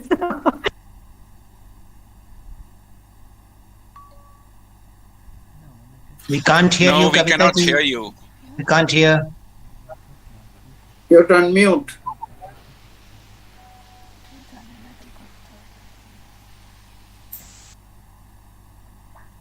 Now can you hear me? Yes. Yes, Okay. but a little louder, please. Okay. Can you hear me now? Yes. Okay. Thank you so much. It's really a pleasure to be here today, and I'd like to congratulate the organizers for the very, very important topic on which this conference has been organized. It's actually the site of a big lacune in literary studies, and I'm really grateful that the conference is focusing on the area of Persian-Arabic poetics this time. I'd like to welcome all our friends and colleagues who are at this session, and I'll start with the session. I just have a question before we begin. How much time do we have for this session? What time should we get over? Is it 1.5 hours still? 3:45 or 4:45 or earlier? Yes, ma'am. It's almost 1.5 hours. So it's 3:15 now, a little more than 3:15. So 4:45, is that okay? That's okay, ma'am. Okay, thank you. Okay, so this session then is called Situating an Arabicate Personate South Asia, Issues of Plurality and Multilinguality. Our speakers today are going to be Professor Amit Dey. Professor Dey is Ashutosh Professor of Medieval and Modern Indian History at the University of Calcutta. And his paper is going to be on accommodation, appropriation, and rehabilitation in 3 Persian texts of medieval India. Professor Dey has been invited to deliver lectures at prestigious institutions such as the University of Chicago, California, Heidelberg, Rome, Uppsala, etc. His area of specialization is Islam and Islamic mysticism in medieval and modern South Asia. His published works include Sufism in India, The Image of the Prophet in Bengali Muslim Piety, Islam in South Asia, and a co-edited book, Between Tradition and Modernity, Aspects of Islam in South Asia. Professor Dey is the co-editor of the Bengali academic journal, Iti Kotha, and resident editor of Indo-Iranica. Dr. Kashaf Ghani is assistant professor of history at Nalanda University, Bihar. He's going to be talking about Indic texts and translations, Mahabharat, the Mahabharat as Razmanama in Mughal India. He specializes in pre-modern South Asia from 1000 to 1800 with a focus on Indo-Persian history, Sufism, Sufi rituals and practices, interactions and networks. His forthcoming monograph is tentatively titled In Quest of the Eternal, Sufi Rituals in South Asian Islam. Dr. Ipshita Haldar is Associate Professor, Department of Comparative Literature at Jadavpur University. Her talk is going to be on the retranslation of the Quran into Bangla, Issues of Modernity and Multilinguality. In her doctoral thesis, Dr. Haldar explored the different formulations of the Battle of Karbala to understand the Bengali Muslim search for identity in late 19th and early 20th centuries. She's been working on the Muharram traditions in West Bengal. A part of this work has been done with the Arts and Research Documentation Grant of India Foundation for the Arts, Bangalore. She's a recipient of the Charles Wallace Trust Short-Term Fellowship and the Sarai CSDS Social Media Fellowship. She's specifically interested in the interlinks between Muslim popular piety, visual culture, and new media in South Asia. So this is a very, very rich session, and I already have questions. So instead of wasting any more time talking right now, I think we'll go straight into the session. Let's say we'll have 20 minutes per speaker, and then we can go into discussions both amongst the speakers and with the audience. So the session itself, again, is called Situating an Arabicate Persianate South Asia, Issues of Plurality and Multilinguality. And what's very interesting about this session is that it's actually trying to inquire into the modalities of the formation of Islamicate ideas as cosmopolitan cultures in the processes of literary translation and transmission within South Asia. So let's go on to the speakers then, and may I first invite Professor Amit Dey, please, to deliver his talk. Professor Amit Dey's talk is on accommodation, appropriation, and rehabilitation in 3 Persian texts of medieval India. And I'll remind each one of you 3 minutes before the end of your talks to end. So that's the way we'll go. Thank you. Professor Dey, please take over. Respected Chair, Professor Kavita Punjabi, my dear fellow speakers, I'm extremely grateful to the organizers, Professor Chandra Mohan and others, who just gave me the opportunity to explore possibilities of discussing cosmopolitanism in Perso-Indian traditions with a particular focus on Sufi literature in the South Asian context. That's a very important field, particularly if we consider the growing impact of exclusivism in the 21st century world. So I have decided there's a time constraint. Without saying anything else, I will directly go into my paper, where I have tried to highlight accommodation, appropriation and rehabilitation in 3 Persian texts, mainly Sufi texts, in medieval India. They are not contemporary texts, and they are not produced in the same socio-economic and political context. That is the interesting part of the story. I generally do not explore the literary merit of a text, because by profession I am a historian. So sometimes I will try to analyze the text in the socio-economic and political circumstances, but that could be helpful, because sometimes it's very difficult to draw a demarcating line between literature and history, so that we can have a comprehensive idea of the socio-cultural past, reconstruction of the socio-cultural past in the pre-colonial South Asian context. For a broader understanding of the essence of cosmopolitanism, as Professor Punjabi had highlighted, that we are just trying to, we are aspiring to highlight this cosmopolitanism in the Perso-Islamic tradition in the South Asian context. We have chosen these 3 leading but often ignored texts, Sufi texts in medieval India. One is Fawaidul Fuad, that is a late 13th, early 14th century text by Hasan Sizzi, one of the most gifted Persian writers of 14th century, early 14th century, a disciple of the most illustrious Chishti Sufi of South Asia, Nizamuddin Auliya of Delhi. It's very interesting. Another one by Sheikh Abdul Haq Muhaddis Dehlavi. They are not contemporaries. He is a contemporary of Jahangir, Emperor Jahangir. His text is Akbarul Akhir, another Persian text, and devoted to Sufism. And then these 2 personalities were Sufis, or at least Alim Sufis. For example, Abdul Haq Muhaddis Dehlavi is an Alim Sufi. I may have the occasion to discuss what do I mean by Alim Sufi. And the 3rd text, I may not get time to delve deep into that because of the time constraint that the situation has inflicted on me, and on us rather. That is the Majma'ul Bahrain, the mingling of 2 oceans, by no other than the ill-fated Shahjada Sufi Darashuko, Majma'ul Bahrain. So these are the texts, and you can understand that economic and political circumstances are different. One was a prince and the others were peers, or at least the disciples of peers. And they are also divided by time. So I have deliberately picked up such diversities because it will enable us to confirm that this Perso-Islamic cosmopolitanism was something that was being shared for several centuries and in different quarters. It was not confined to a narrow locality or a narrow region. That's a very important confession on our part as researchers. Actually, there's another interesting thing. We, the 3 speakers in this session, we sometimes collaborate in our research, but I will not elaborate on our relationship here.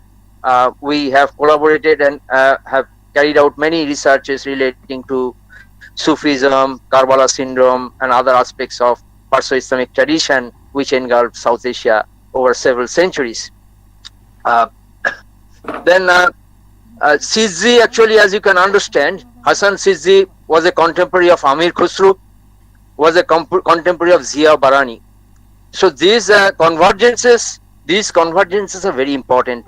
Zia Barani is a court historian, but he was banned from the royal court and took shelter in the Khanqa of Nizamuddin Auliya, and he was befriended by Hasan Sizzi and also Amir Khusru, who was acting as a liaison between the royal court and the Sufi Darbar.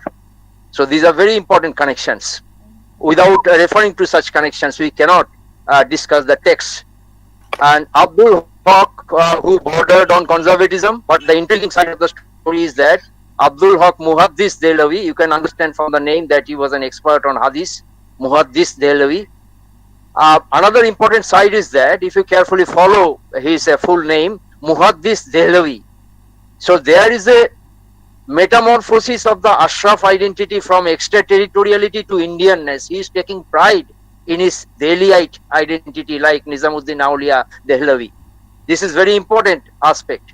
Sometimes there had been efforts to denounce such people as foreigners, but they were very keen to identify themselves as Hindustanis, or they wanted to confirm their Indianness by attaching Indian place names with their names like Delhi, Kanpuri, Kalkattavi, etc. Ajmeri and stuff. These are important things. Without such things, you cannot go into the text. So he was a non-Chishti. I have deliberately picked him up. He was a non-Chishti. Chistis are mainly known for their music, sama. They distance themselves from state power and also from wealth. But Abdul Haq Muhaddis Dehlavi was not like that. He was a Qadri. He was prepared to establish close relationship with the state power, but that was denied to him. But if you compare Abdul Haq Muhaddis Dehlavi, who bordered on conservatism, if I may use this term, with the modern day custodians of scriptural fundamentalism or scriptural religion, if I become a bit sober, then you will find that he would appear to be more liberal than his modern, so-called modern counterparts. This is the alternative modernity resonated in the texts that we shall be discussing. So they will be picking up symbols, idioms, which their modern counterparts would not dare to do or would not be prepared to do. This is a travesty of our history. So this is an interesting aspect. Prince Darashiko was slightly interesting. He was cosmopolitan.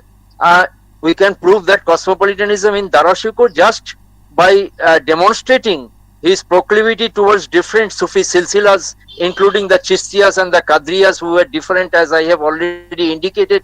So his just a closeness to the Chistis and Qadriyas simultaneously confirms his cosmopolitan nature to a large extent.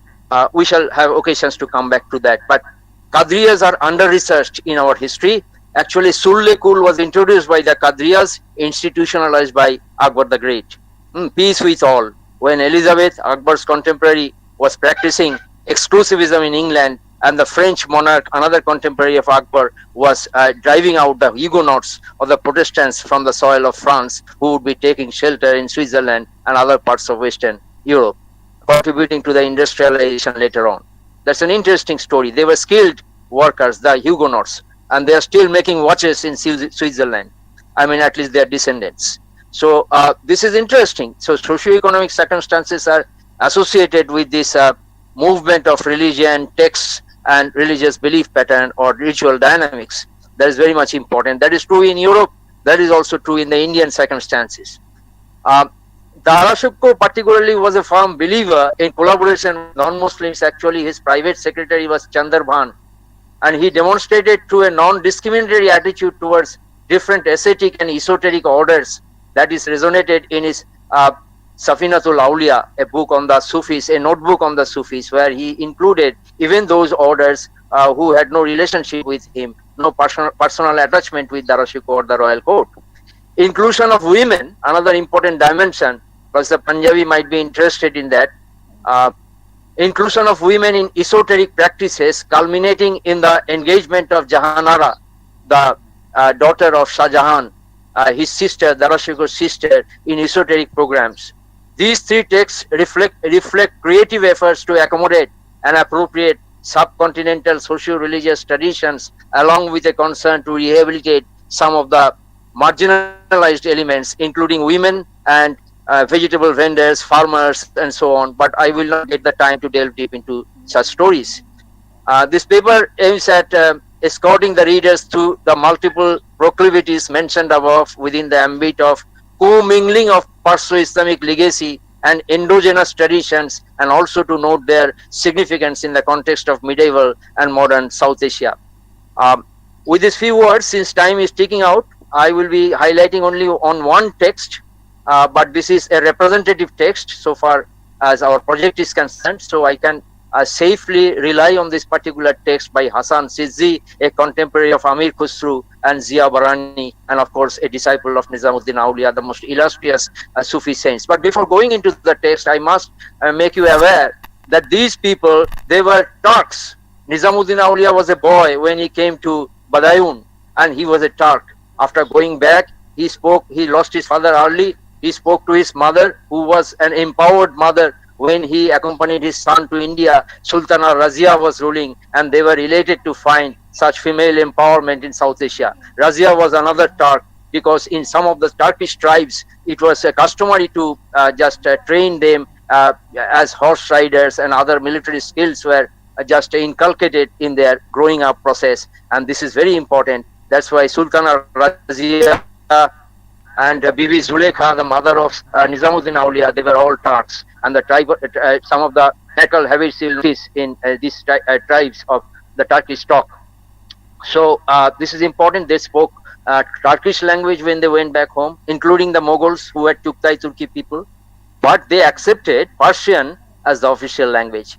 This became the language of the Sufis, because the Sufis targeted also a very aristocratic Hindu audience who could read Persian.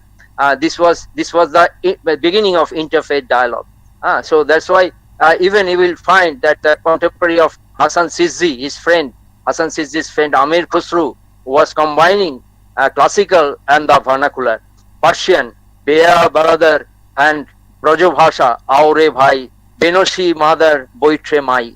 So this is the commingling of cultures. This was the liberal cosmopolitan dynamics of the Persian language. So the Mughals adopted Persian, the Sufis adopted Persian. There was a reason. It was not their mother tongue. Akbar had the power to introduce Arabic or Turkish as the official language of India, but he was satisfied with Persian because of this reason. But today I will not be able to go deep into that issue, but that's very interesting why Persian was selected over other languages. They had the power to introduce other languages, but they did not do that. So this is very much important. You will find that the most it's a malfuzat. Malfuzat means Fawaidul Fuad is a malfuzat, means sayings of the Sufi saint. When it is recorded as manuscript, you call it malfuzat. They are mainly available in the Persian language. Now, if you exclusively rely on Zia Barani, that's why I was mentioning Zia Barani, you get the lives of the emperors and the officials and the famous people, illustrious people. You hardly get the everyday life of the common people, but you have to fill up that lacuna by consulting Sufi sources to reconstruct the socio-cultural Perso-Islamic past. So for that, I have picked up this Malfuzat Fawaidul Fuad. Time is ticking out, so I will just highlight only 2 or 3 aspects. For example, you will notice I have mentioned that at the title of my paper, I have mentioned that there would be some issues of accommodation. That is very much important. Now, let me start with some accommodating gestures on the part of the Sufis resonated in the pages of this manuscript, Fawaidul Fuad. I am just translating into English, time is running out. All the majlis, that is the mushaira or the gatherings, assemblies, they are starting with one sentence. I had the honor of kissing his feet, Kadam Bosi, Zamin Bosi. Now this is interesting. I had the honor of kissing his feet, the feet of a Sufi saint, that is Nizamuddin Auliya. Every majlis will start with this. Now, this is not necessarily an Islamic habit. This is the cosmopolitanism. They are borrowing from the pre-Islamic Zoroastrian past, the Sassanid past of kissing the feet. And this is also prevalent on the Indian soil. So this is very interesting, inclusive gesture on the part of the Malfuz writer. And not only that, apart from this accommodation of indigenous as well as Zoroastrian customs, they had no problem in celebrating the heroes of the Zoroastrian civilization, pre-Islamic Persian civilization. Will you find among the Hindus, Christians, Muslims, Jews and others in the 21st century that they are picking up heroes from other communities? Unfortunately, you will not find that. So that's why I say that look at the alternative modernity. This is not the modernity that emanated from Industrial Revolution or that Enlightenment or scientific explorations. This was Oriental alternative modernity resonated in such Malfuzat, Maktubat, Tazkira literature. So here also you will find the celebration of love. Love is emphasized here. So this is very much interesting because I will juxtapose this term ishq with faith, with faith, because by creating such terms, this like ishq, a counter hierarchy was being created. That is to challenge the hegemonic orthodoxy that was being represented by the mullahs. So against the mullahs, you see the sudden or rather gradual but very systematic and conscious growth or emergence of a murshid.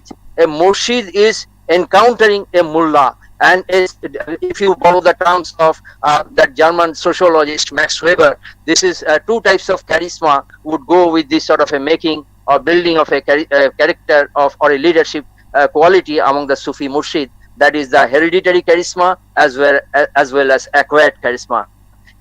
Hereditary charisma can be traceable in the genealogy. I am not going into that again, but acquired charisma you can understand. They are learning so many languages: Arabic, Persian, Turkish, and even Nizamuddin Aulia is asking his disciple Amir Khusru that you should communicate more with the common people in the Purvi dialect. So that's why I have demonstrated the outcome or the culminating point of such engagement or experimental habits of the Sufi disciples. That is the emergence of Hindawi, and ultimately that became Urdu, as you can understand. So another thing, I just can highlight one or 2 points. I have mentioned about the formation of charisma. So far as this new type of leadership is concerned, murshid, they are demonstrated in literature. They are legitimized in literature. I am speaking about, like Jalaluddin Tabrizi. So Tabrizi was getting indigenized. Tabrizi is not in India, but he was getting indigenized. Very interesting. And here I have mentioned about the rehabilitation of the marginalized people. Here we find that a dacoit who was just rehabilitated in society, and that dacoit was just mesmerized to encounter Jalaluddin Tabrizi, and Jalaluddin Tabrizi was carrying such a halo that robber showed proclivity towards akhlaq literature, that is ethical literature that was being produced by the Sufis in the Sufi Kankas. This is certain aspect. I will only highlight, since time is ticking out, I have a time constraint. I will highlight only another aspect before winding up to enable my fellow speakers to speak and to enable Professor Punjabi to comment on our lectures later on. So here we notice that this charisma formation is very important. For example, they have categorized people in Hindustan in this Malfuzat into 4 groups. That very interesting. I will wind up by highlighting this aspect. Number 1, outwardly bright, inwardly poor. I repeat, outwardly bright, inwardly poor. These sort of people, you call them in the 21st century or maybe in the late 20th century, street smart people. They anticipated the street smarts probably. Number 2, second category, inwardly bright, outwardly poor. They could be very ideal people. They are the majzoobs, that is, they are intoxicated spiritually. Damadam Maskalandar Ali da Pahla number. So inwardly bright, outwardly poor. This is the majzoob Sufis. They distance themselves from state power. They are not like Amir Khusru or like Zia Barani, or they are more like Hassan Sidzi, who had been offered governmental positions, but he took shelter in the Sufi lodges. So then third category is outwardly as well as inwardly of evil disposition. They represent the Satan in Surah Fatiha.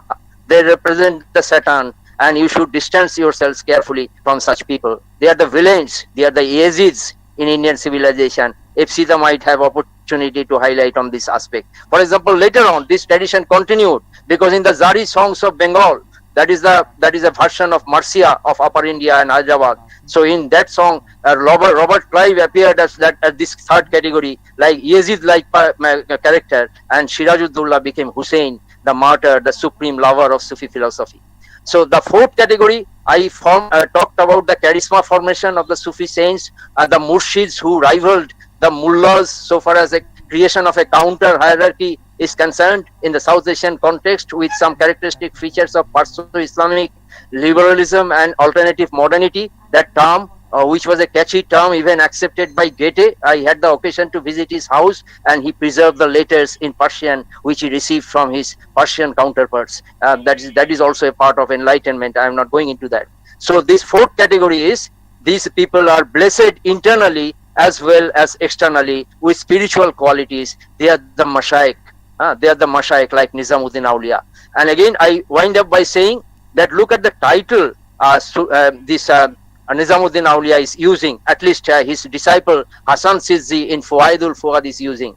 Not using the Sultan, or not using the term that he's a very venerated people, he's a very spiritual people. Look at the terminology. He is borrowing the terminology from the political lexicon as if he is prepared to pose a challenge to political hegemony, not only hegemonic orthodoxy, but also political hegemony. So that's why Nizamuddin Auliya appears in this Malfuzat as Sultanul Mashaykh. He is the Sultan of all the Sheikhs, Sultan of Sheikhs. So this is the rivalry, this is the tension, subtle tension prevalent between the representative of unalloyed spirituality resonated in the Sufi texts and hegemonic orthodoxy or political hegemonic polity represented by the state and represented by the self-styled custodians of scriptural fundamentalism. And in the 21st century world, you are also facing this tension. I give you the liberty to show your proclivity. Thank you for your patience.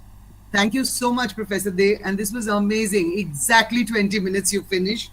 And it was a wonderfully succinct and thought-provoking lecture. We'll come back to this. We'll come back to the talk again. And the next person, I'd like to request Dr. Kashaf Ghani to come on and speak. And Dr. Kashaf Ghani is going to be speaking about Indic texts and translations, the Mahabharata as Razmanama in Mughal India. So Dr. Ghani, please take over. Thank you, Chair, Professor Punjabi. Thanks to the organizers for this wonderful platform and imagining a theme which is both insightful and relevant at the same time. My co-speaker, Professor Dey, before that, a special thanks is also due to my co-speaker, Dr. Haldar, for meticulously conceiving this panel and coming up with a very thought-provoking theme to tie up all the three papers together. While my co-speaker, Professor Dey, took us towards the insights of cosmopolitanism away from the court, from the imperial vicinity, through the Sufi texts and the interrelationship of Sufis with the common public on the one hand, as well as deep philosophical insights like the wujudi tendencies, which is reflected so clearly in the work which he discussed, the Fawaidul Fuad. I, on the other hand, move in the opposite direction while moving towards the court and trying to see how medieval cosmopolitanism took interesting expressions in one of the most powerful courts of medieval South Asia, that is the court of Akbar in the 16th century. And we try to look into the experience of cosmopolitanism there, as well as the challenges which came up from time to time in engaging with the linguistic worlds of Persian and Sanskrit.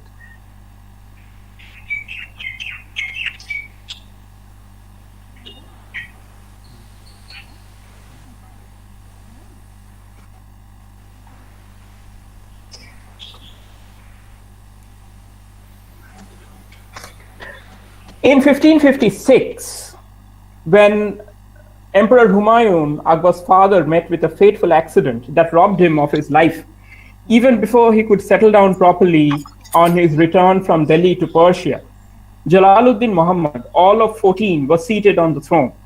An act that was done in haste. The young prince was allowed to flourish under the guardianship of of Bairam Khan. The Mughal Empire was hardly an empire then, its authority stretching just from Kabul to Delhi, precisely the route which Humayun took while returning back to his patrimony. Beginning in 1560, when Akbar decided to take charge of his life from the hands of Bairam Khan, a series of spectacular military conquests over the next 1.5 decades, till the late 1570s, created the empire of the Mughals with which we are more familiar in our times. This enormous success and maintenance of the power structure depended on a conjugation of many processes, which included a very well-prepared standing army, an efficient system of revenue collection, taxation, bureaucracy, nobility, bringing together heterogeneous groups of people, but most importantly was facilitated by three major events. The settlement with the Rajput state of Amer in 1562, the abolition of the pilgrimage tax in 63, and the abolition of the poll tax or jizya in 1564. Akbar's fame as a patron of art, culture, and scholarship followed close on the heels of his fame as an empire builder.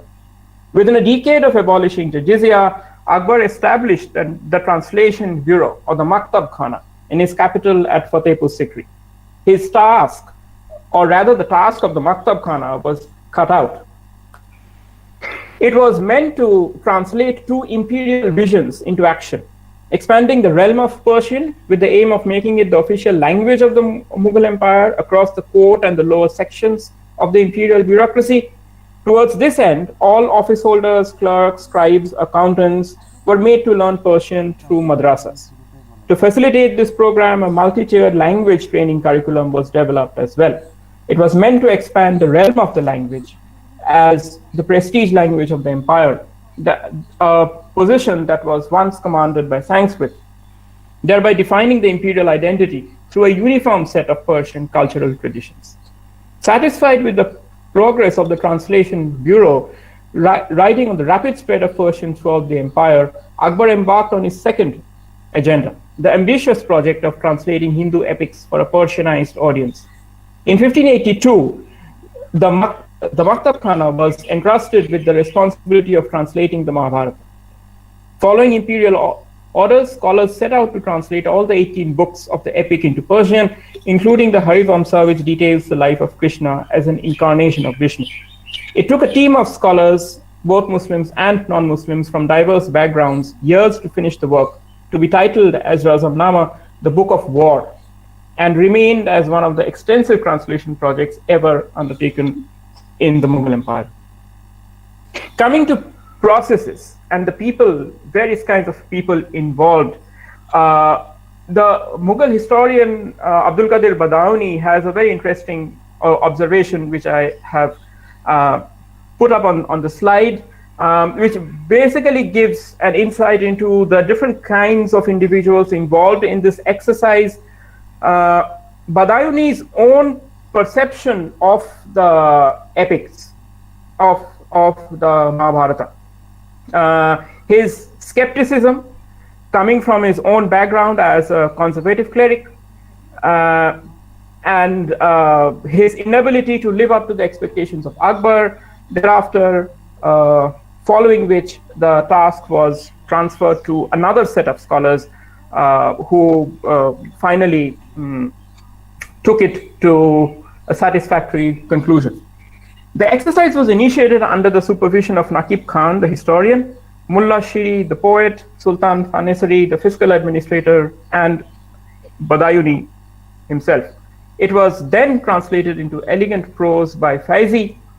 Other members of the team included individuals like Amir Fatullah Shirazi, Haji Ibrahim Sirhindi, Mukammal Khan Gujarati, Sheikh Abul Fazal, Khwaja Abdul Samad Shirazi, Daswan, Basavan, Keshav Das, Mukund, and Farooq Beg.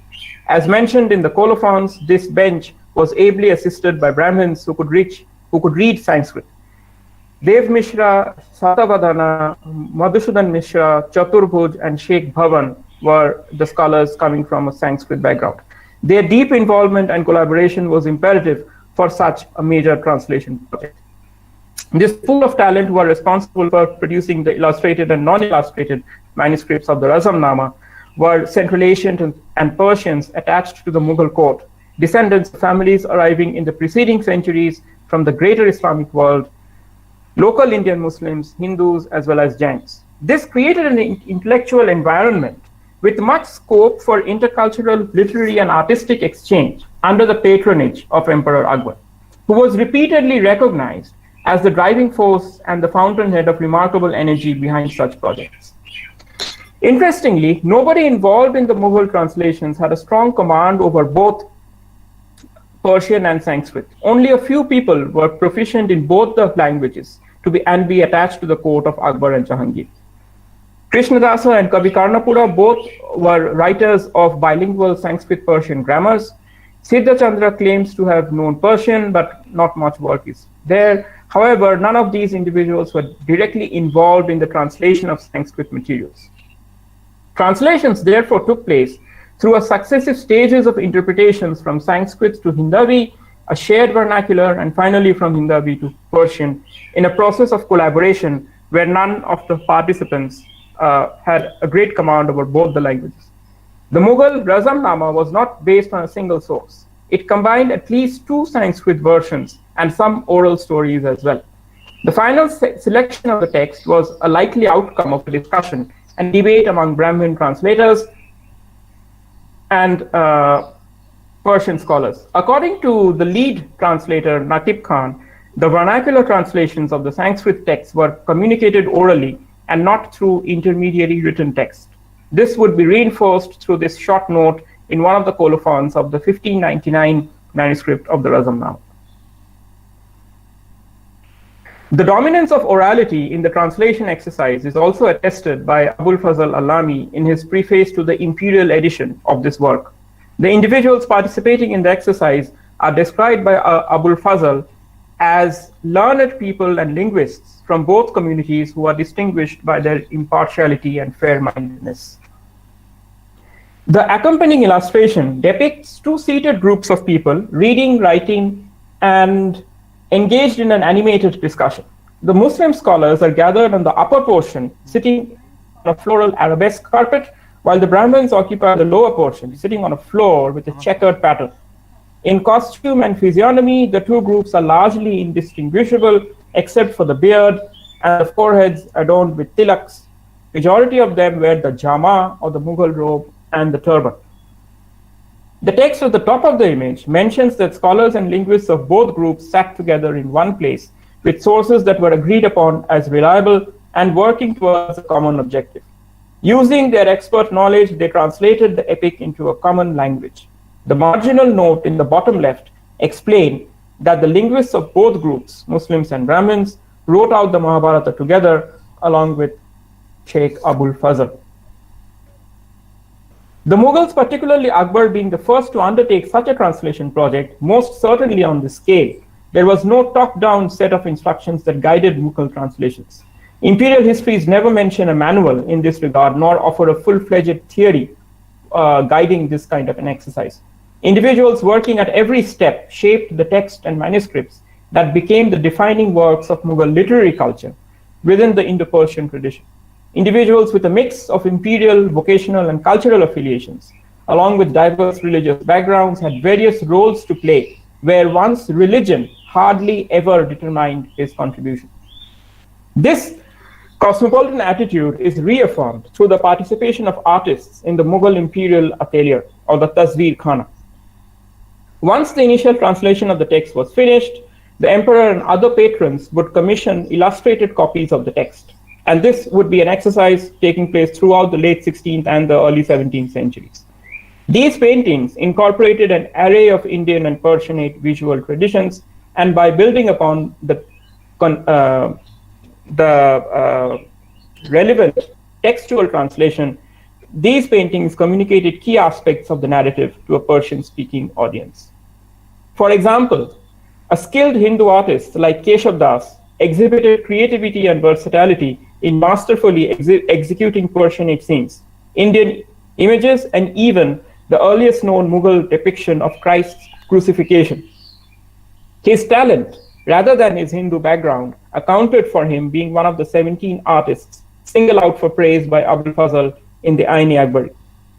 From among more than 100 artists who have become famous masters, and also among those who approach perfection or are middling. Though Keshav Das, the image on your screen, typically represented himself as a humble and lowly artisan, simply dressed and barefooted, a mere servant to his king, in reality, his brushstrokes played a crucial role in the formation of Mughal imperial culture. Mughal emperors, their immediate families, were the major patrons of these lavish projects. Prominent members of the imperial family, like Abdul Rahim Khan-e-Khana, a highly placed general, commissioned a personal copy of the Mahabharata. Other important patrons would be Akbar's mother, Hamida Banu, who also owned the illustrated copy of the Razamnama produced from the imperial studio. Comparing versions. Dr. Ghani, may I interrupt you for a minute, please? Yes. We don't see any projections on the screen. Were you projecting something on the screen? Just the name of your paper? Because you just referred to something on the screen, but there is not just the name of the paper on the screen. I am sharing the PowerPoint. We could only see the name of your paper on the screen. In the PowerPoint, we could only see the name of your paper. But you just referred to some illustration on the screen that we could not see. Thank you for letting me know. Yeah. I was. Yeah. Is something. The presentation, yes. Now we can see the Naqib Khan slide. Yes. Now we have the Abul Fazl quotation in the slide. Okay. Okay. Sorry for that. I didn't. Thank you. Okay. And there's 5 minutes more. Okay. Right. Yeah. So this is the slide where the two groups of scholars are working on the translations. This is the slide on the painter, Keshav Das. Three versions of the manuscripts are available. The imperial manuscript, which is currently in the City Palace Museum in Jaipur. The one copy of the Razarnama manuscripts produced in 1598-99, and the copy produced for Abdul Rahim Khan in 1616-17. I'll just take one scene to do a comparison. Are the images visible on the screen? We can see the image which has the Abul Fazl quotation on the left. We can see the image which, now you've got the Imperial Manuscript City Museum. Yeah, now we can see the three images. Okay, sorry. So there's some issue. Okay. The Imperial Razamnama, which is the panel on the extreme left, designed and painted by Basavan and Bhora, if you can read the text underneath the panels. Follow the folio text. Here, Arjuna is seen releasing an arrow from his chariots, which is driven by the dark complexioned Krishna. Garuda is feathered here and not entirely ornithic, clutches a snake on its beak and descends towards Arjuna. Susarma urges his own chariot forward in spite of his army panicking. Soldiers are seen clustered behind the ridge beneath the text panel. In the second panel, which is the 1598 Razamnama, illustrated by Madhu Gujarati, follows the similar story, where Arjuna and Susarma fire arrows from their chariots. Though Krishna is not portrayed in a dark complexion, in the imposing image, Garuda is shown having human limbs, wearing trousers and a crown. The snakes are less threatening, though one is around Susarma's legs. Other elements of the painting are similar to the imperial copy on the extreme left. The one panel on the extreme right, which is the 1616 Abdul Rahim Khan-e-Khana version, this same scene is illustrated differently with a specific emphasis. The Mughal painters took their cue from the accompanying text, which says that thousands of snakes appeared in the enemy army and coiled around the legs of every person. Strength began to leave the enemies and they started to die around Arjuna. When Susarma saw the situation, he released an arrow that Garuda, meaning the Simurg, had given to him. Suddenly, Garuda appeared and ate all the snakes. The comparison of the bird Garuda with the Persian mythical bird Simurg is interesting, as you can see in this image on the right. Coming quickly to the conclusion then. For Mughal translators, such lively and bizarre narratives were more in place with the Persian literary genre of the Dastan that was full of fantastic elements or ajab, rather than having a heavy religious vocabulary. For those who argue that Mughal interest in the Mahabharata rose from their religious inquisitiveness about a Hindu/Indian culture, it needs to be reiterated that the translators at the time of Akbar would seldom consider the Mahabharata primarily as a Hindu religious text, quote unquote. Abul Fazl speaks more directly on the nature of the Mahabharata, describing it as a text of advice, guidance, stories, and descriptions of war and feasting. He, along with Badayuni, would categorize the work also as a historical text of the Tariq from the period of pre-Islamic India. The court of Akbar understood the book as an epic work on India's long history of kingship, focused on warfare or razam, and hence the naming of the Persian edition as Razamnama. This is an inspiration which the Mughals took from their Central Asian context, where the Chengiz Nama and Tariq-i Khandan-i-Timuria connected them to their Central Asian predecessors through a line of kingship. The Mahabharata connected them to the Indian line of kingship, and the Shahnama connected them to the Safavid line of kingship. So these kind of cosmopolitan connections were regularly forged through engagement with literary exercises. Mughal engagement, finally, with Sanskrit scholars and text introduced us, therefore, to an imperial process that led to an active cross-cultural engagement involving intellectual scholars, scribes, and poets who carried out hundreds of translations and adaptations of Sanskrit stories, knowledge systems, and texts into the Persianate world. What resulted was a distinct form of Persianate culture in the Indian subcontinent through an influx of Sanskrit ideas, narratives, words, and phrases, leading to the rise of an Indo-Persian cultural tradition. This rich literary and cultural heritage, forged by the coming together of different elite languages, has often been disregarded for a system of understanding where primarily religious denominations are attached to cultural determinants like language.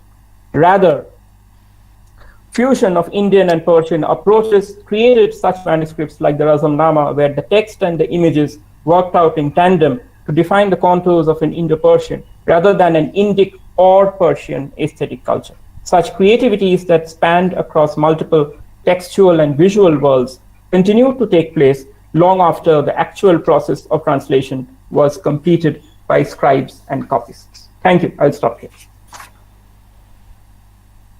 Could you please go off the presentation mode? Yeah, thank you so much. Yeah, there's been two really, really rich papers. There's lots of questions coming up in our heads already, I'm sure. But just before we go on to the next paper, I'd like to ask you, Dr. Gandhi, just for one more clarification. It's a wonderful point you ended with about the reception of the Mahabharata as a Nama and how it was linked to the Nama tradition. But why Razmanama specifically? I think you did indicate that, but if you could just clarify that for half a minute and then we'll go on to the next paper. Why Razmanama? The court of Akbar understood the book as an epic based on India's long history of kingship around activities like warfare and state formation. Warfare in the Persian sense is indicated by the word Razam. Okay. Therefore, the Persian edition of the Mahabharata was suitably named as the Razamnama, or the Book of War. Focus was even more on war than kinship. The central focus was war. War was central to the creation of kingship. You cannot have it separately, right? So, therefore, bringing that together. Okay, thank you so much. Maybe go on to the next one, please. This is Dr. Ipshita Haldar. 1 second. Just a minute, please.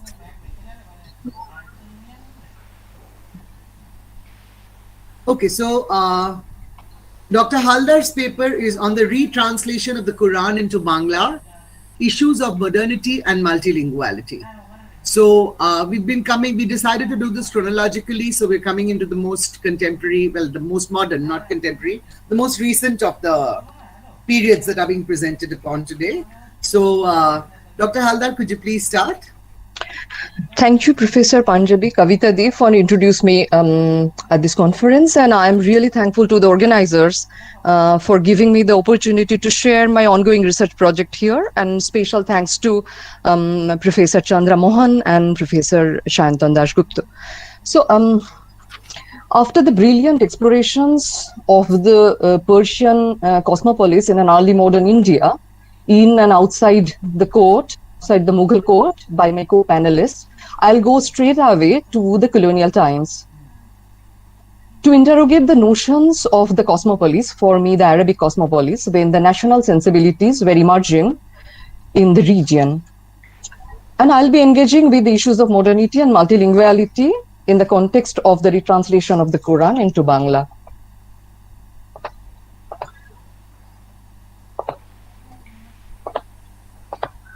So, can you see the PowerPoint? Is it visible? It's coming on. Yes, it is. Munshi Noimuddin was the first of the Bengali Muslims to begin the translation of the Arabic Quran into Bangla. The first volume of his translation, Quran Sharif, was published in 1891 from Moymansingh, a district in eastern Bengal, under the patronage of a local zamindar. By the time he passed away in 1907, after having completed his translation of the 10th para of the Quran, several other editions of the Bangla Quran had already appeared and were being widely circulated in a print culture that was energized by Islamic reformist ideas expressed simultaneously through various other genres.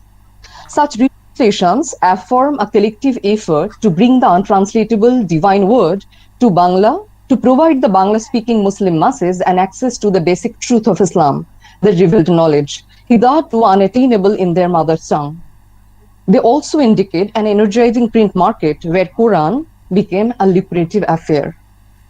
As the reformist religious sensibilities emerged in Bengal from the early 19th century onwards, popular and prevalent modes of practicing Islam in Bengal began to be denounced as shirk, that is polytheistic emotion, and bid'ah as innovation, and successive generations of reformist ulama struggled to rid Islam of religious ambiguities to take it back to its fundamental core.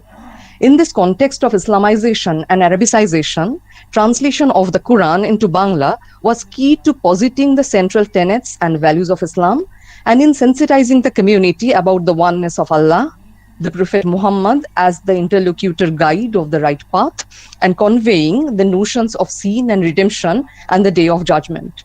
Since the late 19th century, with the advent of Islamic reformist movements, the Bangla Quran was being repeatedly retranslated by the ulama, providing a dynamic and paradigmatic analytical context for understanding the forms and values of Islamization to a community unfamiliar with Arabic, and contributed significantly to the formation of the Bengal Muslim identity as a regionally viable religious community and as the modern Ummah of the Prophet. When the Arabic Quran, the revealed knowledge, began to be translated by the Bengali Muslims in the late 19th century, anxieties over the transfer of the untranslatable divine word was reshaped and reformulated by the dire need to have the Quran in Bangla.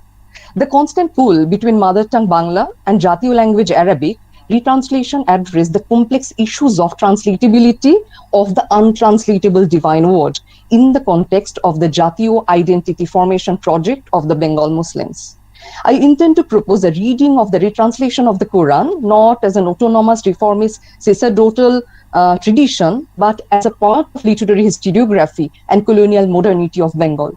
I attempt to explore the interpretive capacity of the dynamic transfer of a Quranic repertoire within the field of translation, to borrow social science terms from Pierre Bourdieu, where the Quranic and the extra-Quranic coexist, individual choice capacities and the layered functioning of the reformist trends act together in the Bengal Muslim public sphere for and between various literary communities. As you can easily sense, the history of the formation of the Bengal Muslim Jatiyo identity is rather complex, and it's quite difficult to analytically propose all the interpretive nuances here because of the time constraint that retranslation of the Quran offers. But I'll try to demarcate a few issues relating to the ethics of the untranslatable in the making of the Bengal Muslim identity. And to facilitate that, I'll ask whether the theory of an Arabic cosmopolis would be adequate to understand the processes of Islamization in a regional context. I would also ask whether a region can be a viable geography in the context and in the concept of world literature. For that, I would like to propose a close reading of the retranslation of the Arabic Quran into Bangla, and I would propose that as my methodological tool to interrogate the connection between a region and the world that it tries to connect, that it tries to meet and connect with. By focusing on the Quran translations of Bhai Girish Chandra Sen. So I have clubbed a few translators here, Bhai Girish Chandra Sen, Munshi Noimuddin, Taslimuddin Ahmed, Abba Chali, and also Alauddin Ahmed, and a few others who actually translated the Quran before the 1920s. And the 1920s is a major historical marker in my analysis, because after the Khilafat movement, the orientation in the Bengal Muslim public sphere would change in a covert way, and also in a sort of in the cultural field as well, not only in the political domain. But here, for the time constraint, I'll be majorly talking about Bhai Girish Chandra Sen and Munshi Noimuddin. So for that, I would like to address some issues that is which would be extremely viable as a sort of contextual study to understand the transfer of the divine word into the profane linguistic paradigm of Bangla. That is the reformist context and the reformulation of genre. Secondly, envisaging linguistic departure from Dobhashi to Shadhu, that is Sanskritized Bangla, as departure in time. The question of the untranslatable in Bangla translation of the Quran. Efforts for the validation of Islam as the ultimate Abrahamic religion by writing counter-narratives to the Christian missionary discourses, which was based on a Jesus versus Muhammad debate. And also the sectarian debate and interpretations of the Quran and the Quranic in the retranslation of the Quran. Due to the time constraint, I leave out the issues of sectarian claims over and the multiple interpretations of the Quranic system, the Quran Sharif, the Hadith, and the Tafsir, that is the exegesis of the Quran, as impacting upon the preparation of the Bangla Quran repertoire, and would look forward to occasions to discuss those in more details. I won't be able to discuss in length the Orientalist and Evangelist constructions of Islam and how that massively affected the dominant public communal ideology in the Bengal Muslim in the Bengal public sphere and the Muslims' position in it. But all these were actually integral to a discussion of the Bangla Quran repertoire and the identity formation project of the Bengal Muslims. Here, I rather deal with some of the aforementioned issues, though not in the order I have already placed in the slide, for the interconnected nature of their functioning in the Bengal Muslim public sphere in the late 19th and early 20th centuries. What needs to be mentioned at the onset is when the Arabic Quran began to be translated by the Bengal Muslims in the late 19th century, anxieties over the transfer of the untranslatable divine word were reshaped and reformulated by the dire need to have the Quran in the mother tongue of the Bengal Muslims. It was a time when reformist interpretations of the Quran became integral to the religious life of the Bengal Muslims in providing practical moral codes and devotional felicity through an ever-expanding network of print culture. To this end, the ulama also had to formulate an appropriate Bangla to cater to the reading public. Here we need to understand the paradigmatically new reading the presence of the paradigmatically new reading public and a new literary network in the Muslim public sphere, catalyzed through the print culture in the later decades of the 19th century. Though the Quran was started to be translated in Bangla in the 1880s, the sensibilities around the Quran, a Quran-centric piety, so to speak, and the dissemination of the Quranic prescriptions as thematic concerns was not something new. As reformist platforms arose and became active, the Quranic prescriptions culled from the Hadith repertoire and Tafsir were disseminated by the first generation of the reformist preachers. Here, in the emergence and growth of the reformist schools, one can map the change in the choice over the language of preaching and the language of religion. In the first wave of reform, that is from the 1820s to the 1670s, these platforms were more active in Bengal, whom I'm showing in the slides. Sayyid Ahmed Barelvi's Tariqa Muhammadiyya, along with indigenous military missionary activities of Mir Nisar Ali, that is Titumir, a disciple of Sayyid Ahmed Barelvi himself, and Faraizi movement of Haji Shariat Allah. These three movements were instrumental in spreading their ideas about the fundamentals of Islam to bind the loosely formed ritualistic communities in Bengal as the Ummah of the Prophet. These preachers did not leave written documents behind, but the founder of the Hanafi-oriented Payuni sect, Maulana Karamat Ali Jaunpuri, wrote more than 50 theological tracts, and it's his Bangla-speaking murids, disciples, who started writing behavioral manuals and ethico-moral treatises of Islam in Bangla. It was actually Dobhashi, a language register with an admixture of Arabi, Farsi, Hinduvi, and local Bangla arranged in a specific syntactic structure that became the lingua franca for religious and literary transactions for the Muslim masses in Lower Bengal, especially in the areas around Hooghly. Here I would like to mark that though Dobhashi was not considered to be Bangla, when Bangla was structured, Bangla as a structured linguistic medium was conceived in the Bengal public sphere, the Dobhashi authors, the first generation of the reformist ulama, to be precise, never had any doubt that they were writing in Bangla, Bangla Joban. Eventually, a Sanskritized Sadhu Bangla, heavily laden with Totshomo, equivalent to Sanskrit, and Todbhavo, derived from Sanskrit, marginalized and Arabicized Persianized Bangla in the translation projects of the Fort William College. And in the Hindu nationalist endeavors, Sadhu Bangla developed as the standardized modern language register to carry the essences of an ideal Hindu modernist identity. When the Bengal Muslim literati emerged to take part in the modernist literary and ideological enterprises from the 1880s, the second generation of reformist ulama arrived, who were now exposed to Sadhu Bangla, the language of the modern Bangla public sphere, shaped in the ambience of Hindu nationalism by the Hindu elite authors. In this context, to define and discuss the Bengal Muslim modernity, one might need to go beyond the idea of the formation of a unilinear middle class as the harbinger and player of modernity. Here, two different paradigms, scriptural education in Arabic Persian medium and government education in Bangla, in varied degrees, created the actors, the literati. We can name a few like Sheikh Abdul Rahim, Sheikh Abdul Jabbar, etc., who edited and published journals and periodicals, produced modernist genres like biography and history of Islam with Islamic themes, and worked in tandem with the new age ulama like Munshi Noimuddin, Riazuddin Ahmed, and all. One needs to keep in mind the tremendous energy of this Bangla-speaking ulama with higher knowledge in the scriptures in Arabic and Persian. From Munshi Noimuddin, Moniruzzaman Islamabadi to Maulana Akram Khan, these ulama actually show tremendous energy to learn Sadhu Bangla on their own. And it is almost impossible to bypass a study of their literary endeavors if we want to formulate the Bengali modernity in late 19th and early 20th century, and which has so far been ignored in the historiography of nation formation and also literary modernity. The Bengal Muslim modernity and Jatiyo were all attempted to be achieved through the modernization of scriptural discourses, both in generic and thematic terms.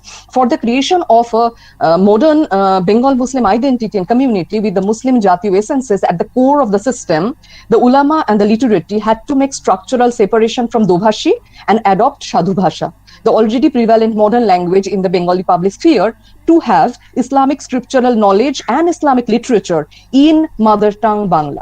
The translation of the Quran can be considered to be the most challenging and productive endeavor to bring the Islamic conceptual science from Arabic into Bangla that was already saturated with Hindu polytheistic figurative rhetoric imagined by the nationalist literati. One should not forget that what was getting translated was the revealed knowledge of Allah, the untranslatable divine word. And the ulama tried to propose an ethics of the untranslatable in the act of their translation that necessitated a preparation of Sadhu, Totshomo, Todbhavo saturated Sanskritized Bangla as the carrier of the Islamic essences by including the untranslatable conceptual science in it. That is by keeping both Arabic and sometimes by including and keeping Arabic and sometimes Persian words. And at the same time, creating a bridge between Arabic, Persian and Bangla by providing equivalence from the Sanskritized register. Let me now discuss very briefly a few Bangla Quran to show the multiple translation attempts by the ulama and literati Munshi Noimuddin and Bhai Girish Chandra Sen to create the most important discourse in Islam in mother tongue Bangla. And it is to be inquired whether a general principle of translation can be discerned from these different linguistic conceptual exercises. Any discussion of Bangla Quran inevitably begins with Bhai Girish Chandra Sen, who between 1881 and 1886 translated the Quran in its entirety into Sanskritized Sadhu Bangla for the first time.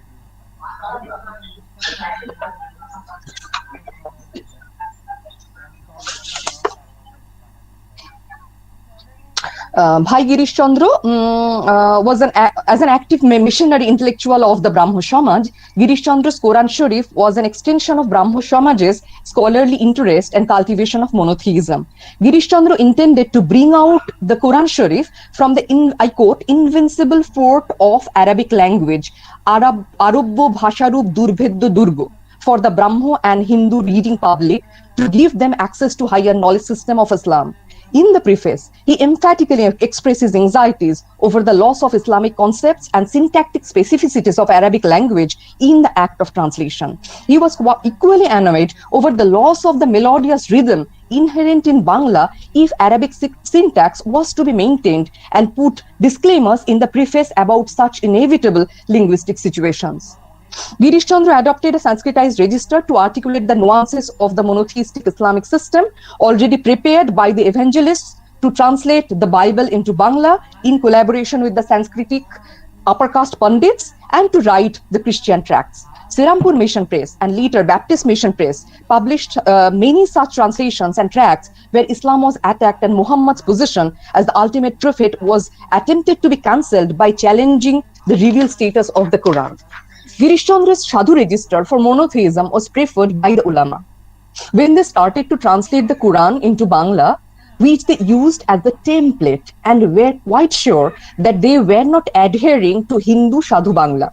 But the groups of ulama, starting from Munshi Noimuddin, while remaining the follower of Girish Chandra's template, did not approve his ethics of complete translatability of the divine word and kept Arabic words in Bangla Quran, inducing multilinguality in the instrumentally prepared monolingual Sanskritized Sadhu Bangla. Girish Chandra did not keep the Arabic ayah of the Quran in the main text and added all the annotations in the footnote section separately, making it textually, structurally easier for his implied Brahmo and Hindu readers. But for the ulama, the tafsir, that is the annotation section, was structurally integral to the textual part of the Quran, and they were all keen in providing the details of the tafsirs they were consulting or translating from. In the tafsir, Persian words were rampant like Firishta, Behesh, Dozak, etc., while rejecting Girish Chandra's Parameshwar as the Bangla equivalent of Allah, for Allah can never be translated. The translators from Noimuddin to Modhumiya and others used Persian Khoda in the tafsir section. One needs to be careful about the inherent multilinguality in the processes of Arabicization at the time of Islamic reform, where the Arabic cosmopolis was being appropriated through the mediation of Persian in Bangla, which had a prolific Persianate past. I must mention here that in the Arabic-Persian system of Islamization, in the time of reform and Jatiya endeavors, Islamic scriptures in Urdu became the most viable resource in the process of translation. Arabicization and Islamization. So, if I may interrupt you, you've got 2 minutes left. Okay. Though Girish Chandra's translation was critiqued for his consultation of the Persian sources along with the Arabic, the ulama themselves did the same. But even if they used multilingual resources, they qualified their translation as closer to the divine word by keeping the untranslatable in their Bangla Quran. Here, two things can be noticed. One, the translators were all aware of the aesthetic values of Bangla that they were configuring, and for that, they were cultivating not only Girish Chandra's equivalences and syntactic structures elsewhere in the annotations, there were emulations of an affective prose only discernible in elite Hindu Bangla literary sphere. Secondly, in this process, Urdu as a modern language became a viable medium at many occasions, diminishing the relevance of Persian as the parallel language of scriptures and the language of mediation. So I'll just go very quickly through the slides where I have shown the beginning of the Quran translation from Arabic into Persian, how Shah Wali Allah's translation of the Persian Quran opened up the floodgate for further retranslations, and his three sons, Shah Abdul Aziz, wrote a tafsir in Persian, Shah Rafiuddin wrote a kind of translated it in Urdu, and also Shah Abdul Qadir translated in Urdu with prolific tafsirs associated with it. And through the preaching of Tariqa and Muhammadiyah, all these translations in various degrees reached Bengal, affecting the understanding of the Quranic values in a newly emerging Bengali Muslim public sphere. So just to conclude a kind of comparative study between Noimuddin and Girish Chandra, I'll just take 1 minute to conclude here. Sure. If we put Girish Chandra and Noimuddin in a comparative framework of analysis, it can be observed that for their various choices to capture the true meaning of the divine word, they propose two different ethics of translation. Complete translatability through dynamic equivalence. Here I am using dynamic equivalence by borrowing this term from Eugene Nida for Girish Chandra, and untranslatability of the divine word for Noimuddin. But such differences might not produce a polar situation between an outsider Girish Chandra and an insider Noimuddin. Neither does it mark Girish Chandra's complete translatability as the domestication of the Arabic, or Noimuddin's multilinguality as Arabicization or foreignization of Bangla. Because Girish Chandra believed that he was approximating the meaning of the divine word for the modern reading public, non-Muslim modern reading public, and Noimuddin was preparing the core Islamic knowledge and its viable explanations as a Hanafi scholar for the modern Ummah. Girish Chandra provided. So let me just conclude by going back to the theoretical questions that I raised in the beginning of my presentation. That I would state that none of the unilinear model of an Arabic cosmopolis as proposed and developed very brilliantly by Ronit Ricci, or a Persianate cosmopolis as an alternative to an Arabic cosmopolis would be productive to understand such complex cases of translation of the divine word at the time of Islamization as a modernist and Jatiyo project. I wanted to propose an interrogation of world literature by focusing on the multilingual experience of a localized community at the frontier or periphery of world literature. Here, we can observe categories and analytical, from this discussion, we can observe categories and analytical values from within the linguistic and ideational values in the region that connects the local with the global. That is. So, Ipshita, we're losing you. Can you just repeat that from the last sentence about the local and the global? Yes. So, yes. Yeah. From discussion of the close linguistic transfer from Arabic into Bangla and invoking a multilingual, multi-source, exercise with language to create Islamic knowledge in mother tongue Bangla, we can observe categories and analytical values in linguistic and ideation. Again, we're losing you. Just, Ipshita, just switch off your video, please, for 2 minutes. Then maybe we'll be able to hear your ending. Okay. Thank you. So I stop presenting and then No, go. Ipshita. I'm just saying switch off your video and repeat the last 2-3 sentences so we can get the conclusion of your paper. To conclude, let me just go back. I would state that none of the unilinear models of an Arabic cosmopolis, where you find, an array of text through by charting out and tracing reception of circulation and recognition of, the central themes in Arabic. I would rather propose the ethics of misrecognition. I would rather propose the regional variations as a new new geography in world literature. And here I focused on the specific values of Quran translation, not in a bipolar system, but between Arabic and Bangla, with a spectrum of languages in between, with a spectrum of source text in various languages, Arabic, Persian, and Urdu, which actually do not destabilize the power of the revealed knowledge of Allah, does not diminish the true nature of the divine word. It rather exposes, with the help of this multilingual perspective, it rather approximates this translation process, actually approximates the values of the true values of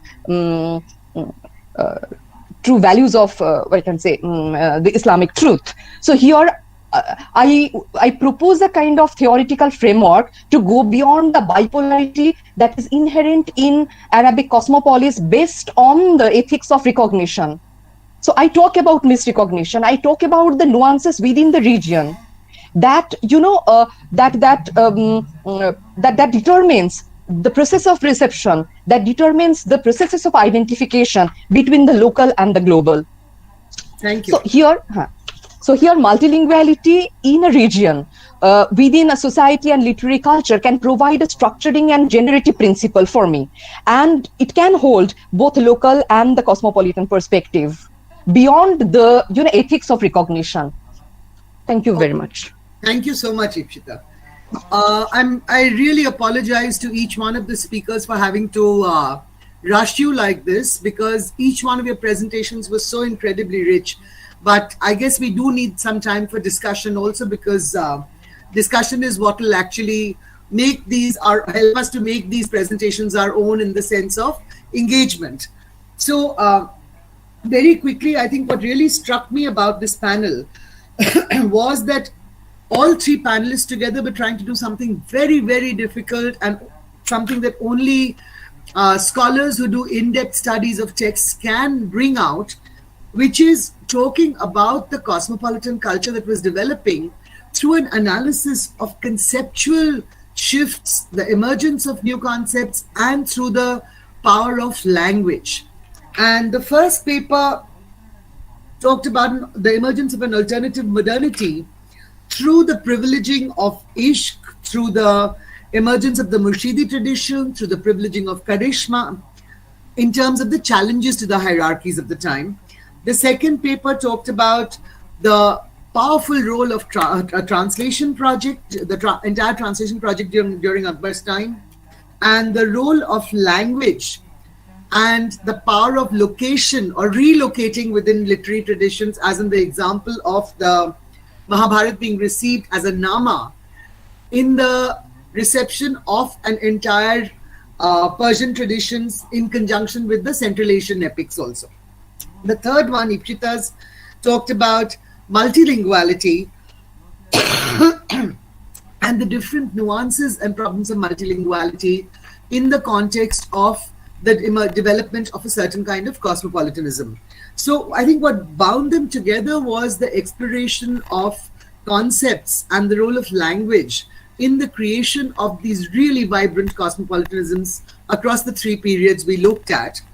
And the one question that I do have of all three panelists is, and after that we can open it up to the audience, but one really appreciated the way you introduced your projects to us and made the arguments for cosmopolitanism and alternative modernities. What one would like to ask you is, beyond that, what were the challenges that each of these projects faced? Because they were up against major conventions and traditions, and you could not possibly have had the time to discuss the challenges also in such a short period. So if you could just share some of that with us, because it's a wonderful understanding of the cosmopolitanism of the times. It's a very unique approach in certain ways also. But what were the challenges? And that is where the historical lessons for us also lie, in terms of understanding the challenges to these cosmopolitanisms and maybe how they were negotiated. And if each of you could just address that question very briefly, then we could open it up to the rest of the audience. So Professor Amit Dey first, if I may ask you to respond.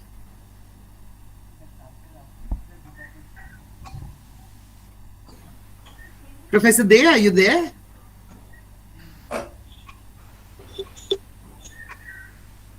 Okay, we'll come back to Professor Dey again. Dr. Ghani, would you like to take up the question?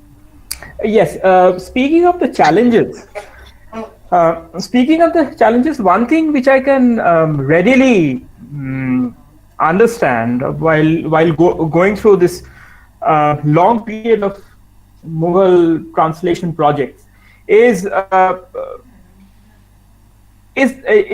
challenge and part of the Mughals to understand the cultural, historical, as well as the locational context of these texts. The Mughals are dealing with a range of Sanskritic texts, which start from the epics to the religious ones, like the Vedas, the Puranas, and the Gita. The challenge for them is to understand these texts in the Indic context before they could carry it over to a cosmopolitan Persianate world and re-understand it in their own way. Each patron who engaged with this exercise understood this historical context differently. Akbar was trying to create an empire out of nowhere. He understood these exercises as stepping stones towards an imperial formation of an imperial ideology. Take his successors like Jahangir and Shah Jahan, who were enjoying the empire at a more stable state. They had a different perspective, which was less rigorous than Akbar with these texts and translation processes. The most remarkable counterpart to Akbar's exercise would be Dara Shikoh, who had a similar kind of an exercise interest in Sanskrit text, a range of Sanskrit text. But his interest was very different from that of Akbar. He was trying to understand Wujudi tendencies in Indic religious Sanskrit text. He was trying to understand the idea of the divine unity, which comes out from Indic texts, religious texts in Sanskrit. As a result, he remained more interested in the Upanishads, the very esoteric concepts that lay deeply hidden within the Upanishads and the Vedas, never deviating from his pole position of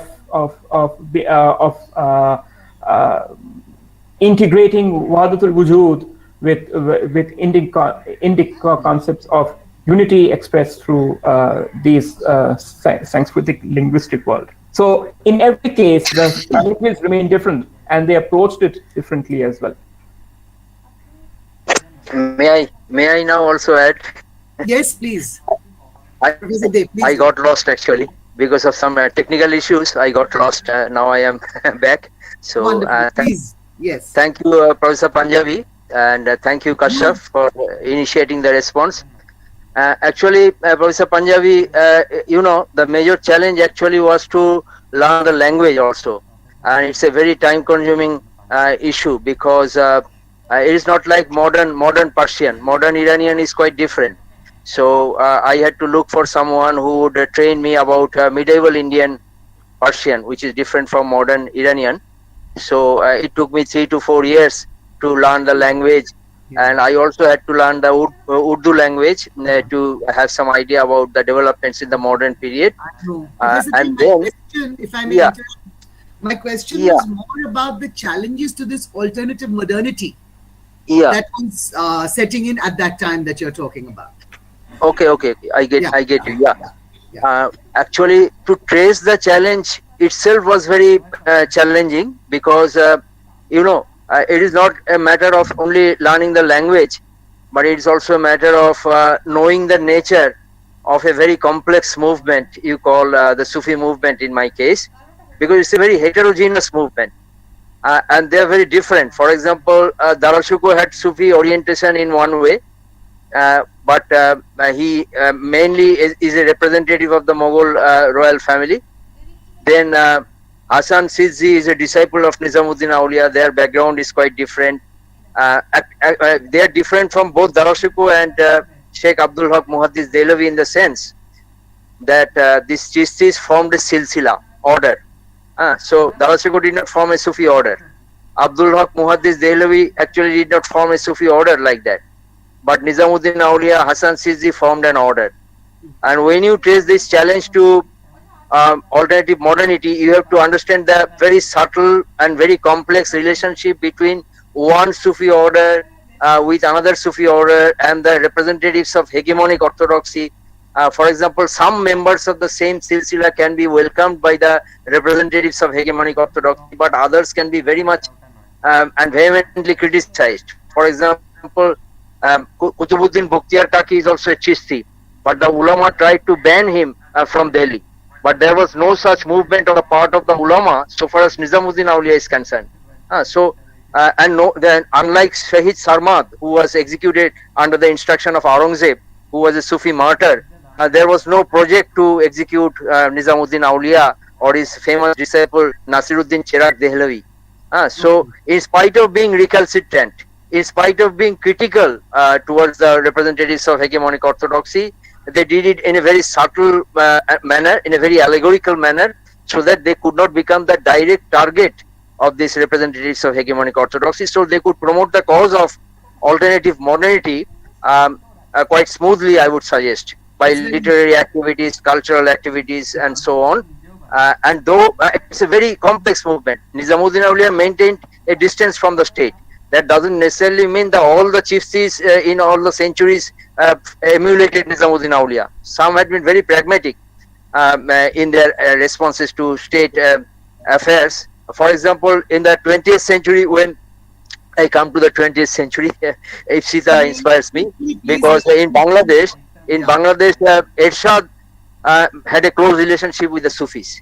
And during the time of Ershad, the same Chistis who were theologically opposed to maintaining a close relationship with the state maintained worked at least hand and glove with the Ershad regime. I am not going into details, but these are the challenges. If you have a larger canvas, you have to, very important to take note of. Thank you so much, Professor De. That was really important. Ipshita, may I request you to quickly address the point in half a minute? Quickly. So I look at, say, monolingualism as a part of this derived modernity is basically connected with territorial fixity. When we are talking about the emergence of colonial modernity, national identities.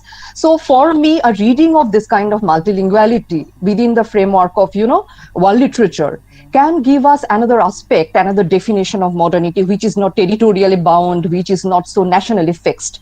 And if we look at the historiography of Bengali literary or Bengali modernity or Bengali, and the nation-making project that emerged out of Bengal, we really do not see any representative of this, of the Bengal Muslim community to, come up with their, interpretive and analytical exercises. So nobody knows one singular name.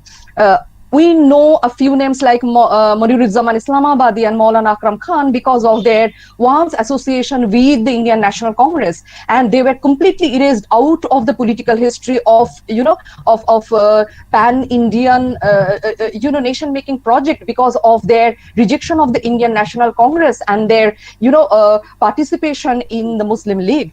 And this is one kind of problem, that is religion as the valid medium and as a valid theme of modernity is never considered in our understanding of the public sphere, where there is always a kind of bipolar division between the public, that is the state, and private, that is the religion. But that doesn't function like that in the South Asian context. And if we do not look at religious modernities and the multiple identity formations, which is translocal, multilocal, and trans-territorial, this project of modernity cannot accomplish the definition. Multiple definition could not be achieved. This is number one. Number two, even if the reading of the Muslim contribution is being read in the Bengal context, only the secular intelligentsia has been added. There is no presence of the prolific work of the literati who were, as I have already referred to, who were trained in the traditional scriptural education and who had the government education as well. well in various degrees. And we need to understand the notion of the middle class as the player of modernity in a different way if we look at the beginning of Muslim modernity in Bengal. Many of the prolific intelligentsia, they came with traditional background. Muhammad Shahidullah, one of the most important icons of Muslim modernity, his family belonged to the Sufi silsila. If you look at Maulana Akram Khan, one of the major modernists, he actually modernized, rationalized Islamic knowledge systems, which is unparalleled. And there is no reference of Maulana Akram Khan in our history of modernity. And he had he had massive knowledge in the scriptural system, and his Tatshamo Bangla was impeccable. So, Ikshita, we need to stop, please. Yes. Okay. Yes. Very sorry. Thank you. Others, thank you so much. We are actually squeezing an entire seminar into one session. But any other questions from other people, please ask.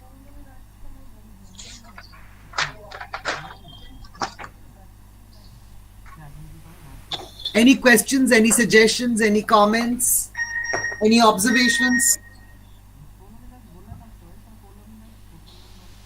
Yeah, I would. Hello? Yes, please ask. Oh, I've lost all of you. I've lost all of you, but I hope it will. Do you hear me? Yes, we do. Yes, because I don't see you anymore. Well, I have to see afterwards. Yes, I thank you very much for all the papers, which I can only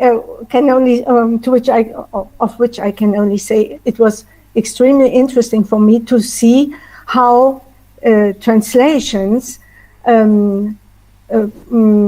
first of all change the text. For instance, when Mahabharata is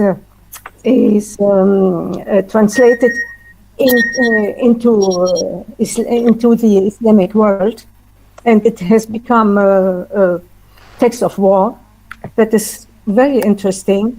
And the same for both other papers. So now I have a question to Epsita Harda. And you just show the, let's say, the translation between just two societies. But there in Bangladesh, there is still a Hindu society. And how did they, at that moment, receive and react to this translation into Bangla of the Quran? Shall I, Kavita Di? May I? Please. Yes. Thank you very much for the question. Just one clarification. When these translation acts were being accomplished, Bangladesh was yet to be born. It was like undivided Bengal. So you are getting, the players, actors from different, remote parts of Bengal, from different Mufassil towns and, villages. So when we are talking about the translation of the Quran, the first translation of the Quran in its entirety from Arabic into Bangla was done by a Brahmo missionary intellectual. So he actually translated the Quran from Arabic into Bangla for the Brahmo and the Hindu reading public. That's why he did not keep the Arabic ayats inside his translation. So there are some structural strategic changes. And at the same time, he maintained the oral units of the Quran as it's being read at the time of namaz. So there is a sort of continuity in the structural system, and there were strategic interventions to make it reader friendly. And Girish Chandra's implied readers were both Brahmos and the Hindus. But after that, and Girish Chandra's translation was a very important and popular translation. And in the first issue, he did not mention his name, because he was quite scared how the Muslim public sphere would receive a translation of the Quran from a non-Muslim. But the Muslims actually appropriated his linguistic structure because Girish Chandra was a non-Hindu, and was followed the Sanskritized language structure that was prepared by the Christian missionaries. Right, but the translations of the Quran by the Muslim ulama, that was not received, because there was gaps in the public spheres. On the one hand side, there was the Hindu national public sphere, where you get a very niche. On the other hand side, you get a niche public sphere where the Quran was being produced and the retranslation was being happening, and the retranslations were getting circulated. But there were literary, just one sec, there were literary overlaps, because other than Quran, as I have already mentioned, there were other literary genres which the Muslim literati and intelligentsia, they explored to talk about the Islamic essences. That was a part of Islamic literature, Islamic modern literature in Bangla. So at some point, those had some kind of overlap as in they had some overlapping literary communities. Some texts written by the Muslim authors, which were not the Quran, but other genres, were not so religious, scriptural in that sense, but literary, those were received by the Hindus. And just one, observation here. Those authors were short. We are past our time. Yes, long past our time, yeah. And they were, just to respond to this, they were only those authors were celebrated in the Hindu modern public sphere who actually wrote like the Hindus, who did not keep any Arabic Persian word and practiced monolinguality. Yeah. Okay, thank you. Oh, thank you.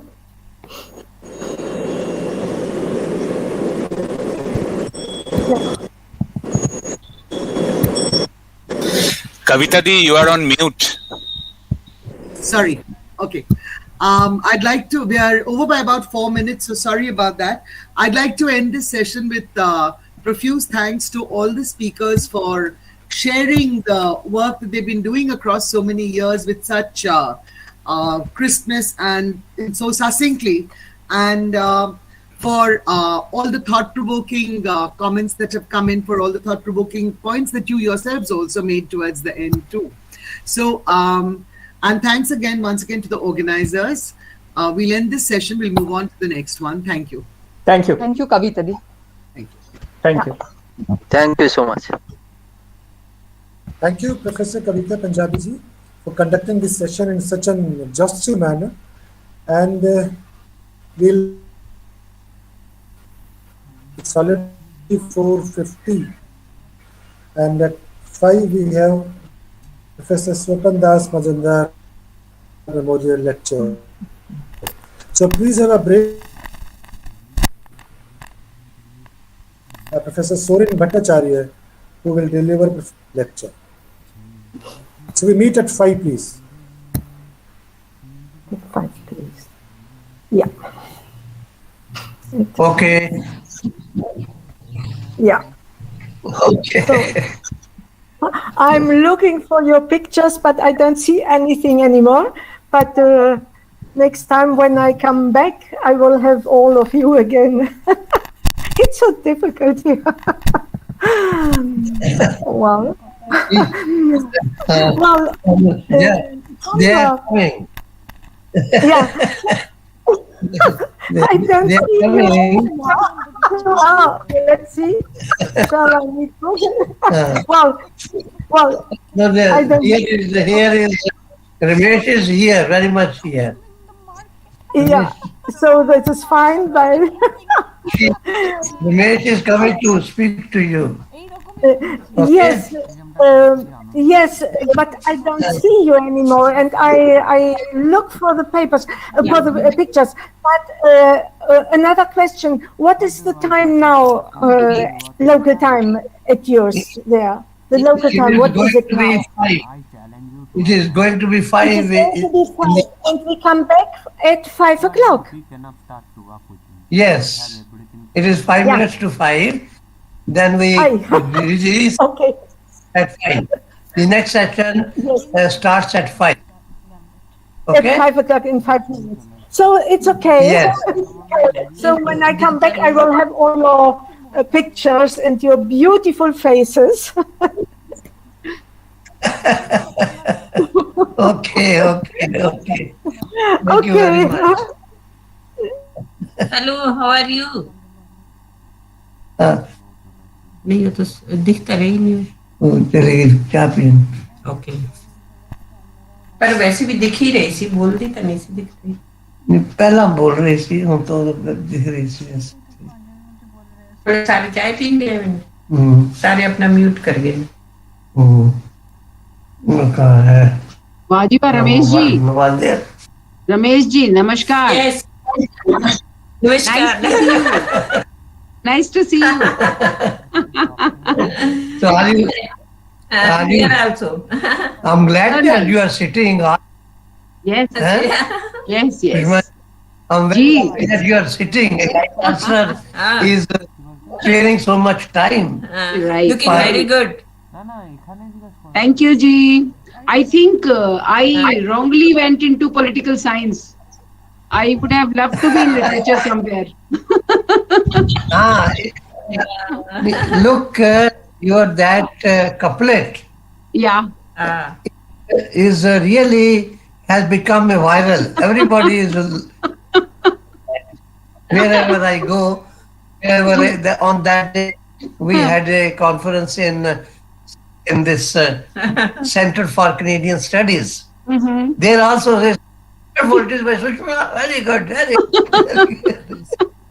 Lovely. Thanks for sharing this. अभी भी वो couplet is the best.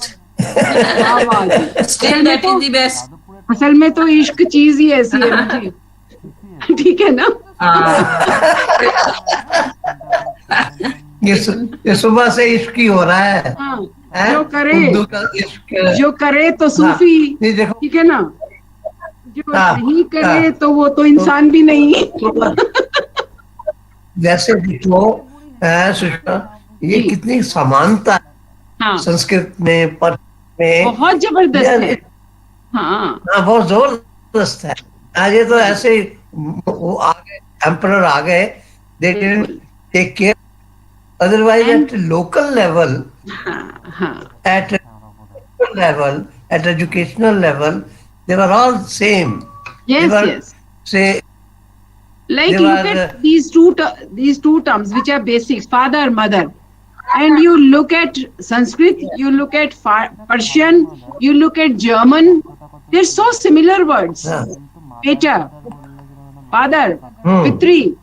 You know, it's so close. In fact, है ना? Meta, mother, matri. German, nearly German, nearly, well, of course, English, yes.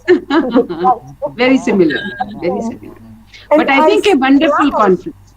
I see Ramesh there, Chandra, is that right? Yeah. Ramesh. Hello. Ramesh ji, you must sit here for some time so that everyone can see you. Yeah. Okay. I was sitting, but you can sit. You should be visible also. Have 2 chairs. Yeah, that's good. Now you chat around. Hello. Because many friends remember you. Yes, fine. How are you? Hello, how are you? Yes, very good. Fine. I see all of you with nice clothes and all. Here is very, very cold. So I have my jacket. Wow. Very nice. Very cool there. Yeah. So, yeah. But it is so interesting. I'm so happy to see you again. I didn't know you, Vice Chancellor, but I'm happy to come to know to you. And Ramesh, I know her since a long, long time, isn't it? Thank you so much. Such a pleasure. It's a pleasure for me. And I am so happy to be invited and to participate and so on. So it is really, for me, it's a big pleasure. And we must move on. And please remain in touch also. Yes, we will. as soon as We are looking at. as the famous pandemic will be finished, I know. and it Yeah. will end. That's right. I'll That's come right. back. So I'll nice. come back. Welcome. Yeah. So. Yeah. How is your husband? Is Chapati Mukherjee. Hello. Oh, she doesn't hear me, but I know her since a long time also. Hello. Yeah, so she's there now. I think she's on mute and she's on phone. Yeah. Okay. And what about Kriti and her sister? Huh? Let me call them. Yes. Professor Tapti Mukherjee is there. With all the time I have been in India, I know Chandva's family very well. Very nice. Very nice. They are Very, there? very affectionate family, you know. Oh, yeah, thank you. Oh, thank yeah. Really. That really. is right. That is absolutely you. right. People also. Yeah. And Abhi, then they were here in Bordeaux also. They stayed in our house also. So you remember Ramesh, don't you? Yes. I don't know. I don't know. My husband Walter, he is gone. I asked him to say hello to you, but he is gone at the moment. Yes. He will be back. Today coming. or tomorrow he will be back. My husband is coming. Say hello to you. Yeah. Oh yeah, Alors, good.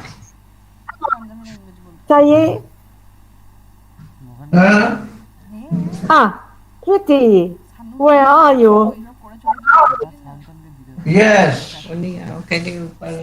Kriti, and the second name is Kriti and her Ananya. Ananya, yes, of course. Ananya. Yes. Ananya and Kriti, of course, yes.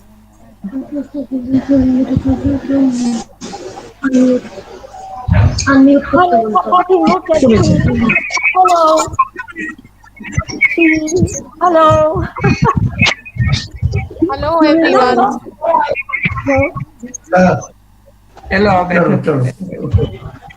Hello. Chapati, hello. Hello, how are you? Hello, how are you? I'm so glad to see you again. Yes, I am also very glad. It's nice to meet you after a long time. Yeah, you are teaching at Kolkata now, aren't you? No? You are teaching at Kolkata now. You are at Kolkata and not anymore at Hyderabad. Yes, right now I am in Kolkata.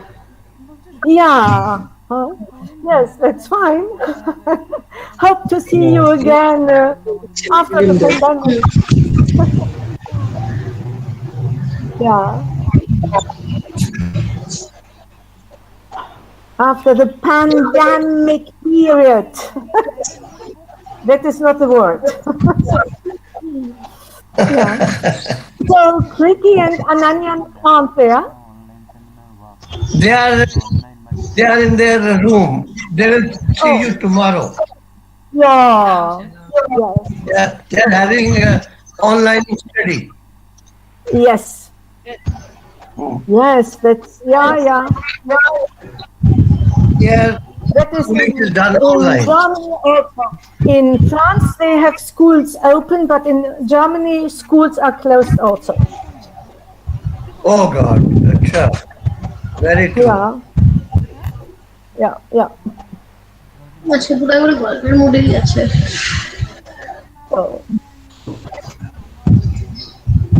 So we start. Ravi? I think Yes, sir. Ravi Bhushan. Yes, sir, I'm there. Shall we start? So whenever you say,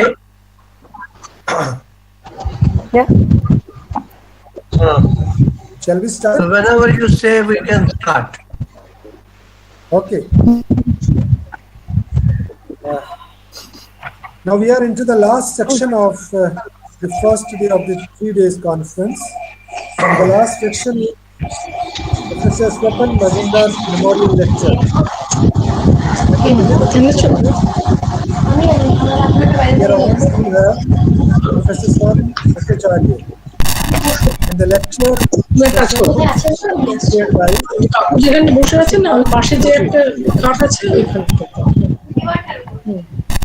ছোট একটা bag আছে যে ব্যাগটা আমি নিয়ে যাই Now to introduce the memorial lecture and the chairperson of this session, we have with us Professor Chandra Mohan, and I have the honor to introduce Professor Chandra Mohan. Professor Chandra Mohan is General Secretary, Comparative Literature Association of India. He is chair, ICLA Standing Research Committee for South Asian Literatures and Cultures. He has taught English and Comparative Literature at the Universities of Delhi, Calgary, and Miami International. He is the recipient of Fulbright Senior Fellowship, SICI Fellowship in Canadian Studies, and Global Goodwill Ambassador Award.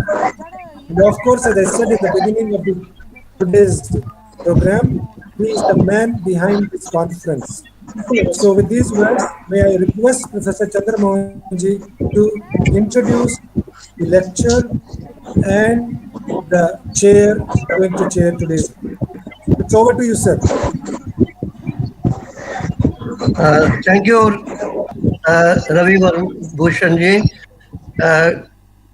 Actually, it is our privilege that we are holding this very important event under the auspices of CLAI this evening.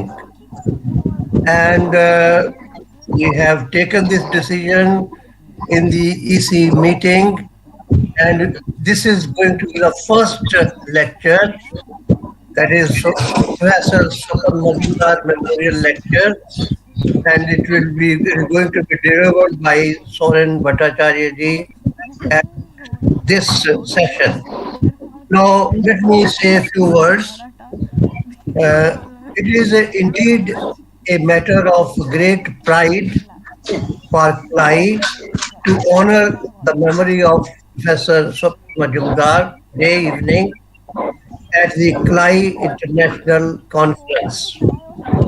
As we all know, that CLAI has lost one of the most dedicated and outspoken practitioner of comparative literature in the personality of Professor Majumdar.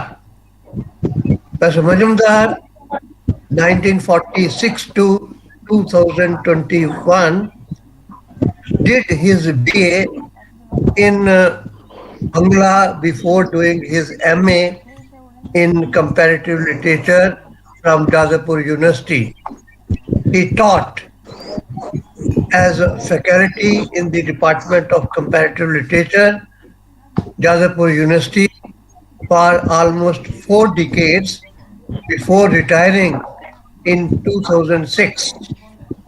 During these decades, he contributed significantly to the development, to developing and disseminating comparative literature in India, and made outstanding contribution to the study of Indian literature, and generations of students at Jadavpur University will remember his classes on medieval Indian literature and on Jaidev and Bhakti in particular. Professor Swapan Majumdar has been the Vice President of Comparative Literature Association of India and helped steer the comparative literature movement in India towards greater heights. We commend Swapan Majumdar's role as a crusader in the formation of CLAI in 1992 after the unification of Sila, was based in Delhi, and Inkla, that was based in Calcutta. along with the laudable efforts made along with by Professor Sisir Kumar Das and Professor Amir Dev at that time. With a visionary step taken by these leaders, CLI has made its noticeable place in the arena of the International Comparative Literature Association. Professor Majumdar did path-breaking work in many areas of comparative literature in India, which to him was integrally linked with Indian literature. He was also one of the first scholars in comparative literature in the country who had envisioned a comparative cultural context and given shape to a few uniquely designed courses. It was his inspiration that was behind several projects on Indian literature in the country. In Bengal, he will be particularly remembered for his contribution to the publishing world, his involvement with theatre and translation, and as a Tagore scholar with wide-ranging perspectives. His comparative literature, that is the book which he has written, the comparative literature Indian Dimensions, is essentially a reading for anyone wishing to do comparative literature in India. He was also editor of Jadavpur Journal of Comparative Literature, the first Indian journal on comparative literature from 1995 to 2006. Professor Sabar Majumdar was an able administrator. He was for some time in charge of the Indian Cultural Center in Fiji. He was also associated with the Sahitya Academy, the Asiatic Society, the NVT, the National Library, and the Bharatiya Bhasha Parishad in various capacities, and was director of the Ravindra Bhavan Shanti Niketan for many years. It is testimony to his efforts to locate comparative literature in the Indian context. It focuses on literary adan pradan between India and the West. Questions relating to the periodization of Indian literature and influence perception aesthetics, all of which constitute core areas within comparative literature. The list of his manifold achievements is endless. In view of all these virtuous aspects of a joint personality, such as Professor Majumdar, he was the executive committee of CLI unanimously decided to introduce a memorial lecture in his honor.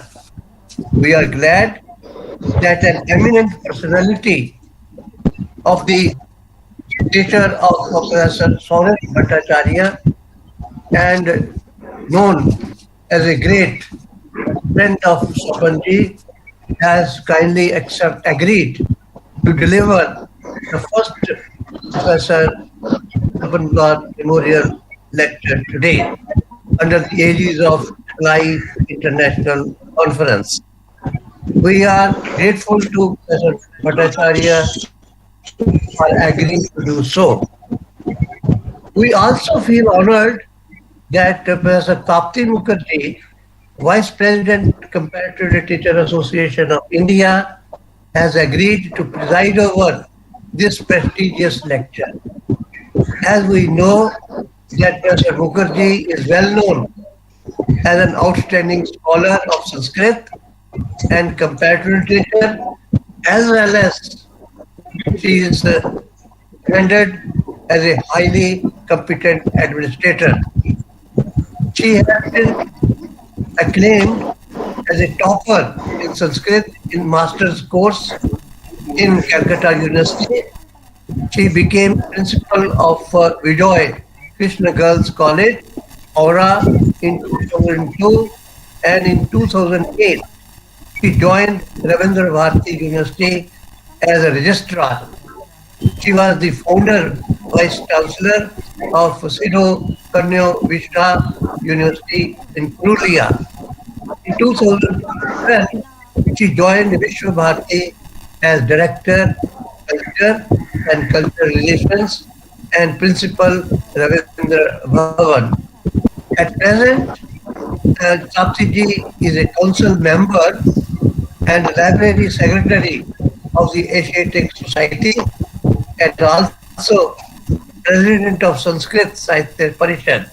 Tapsi ji has authored so many, about 2,000 books, and she has to her credit more than that many research articles which are quality publications in the area of Shastra, Tagore studies and comparative literature.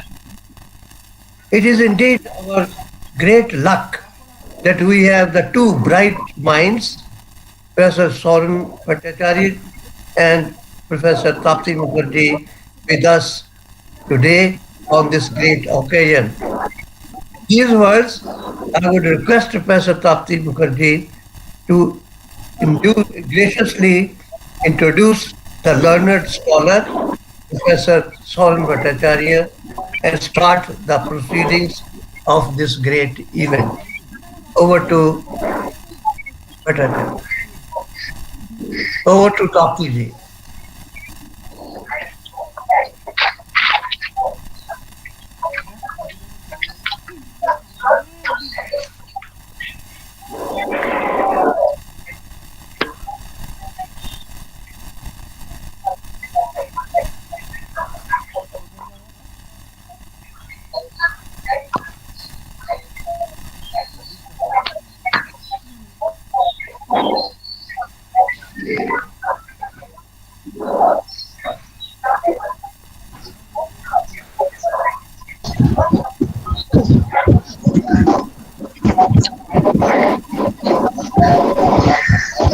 Yes.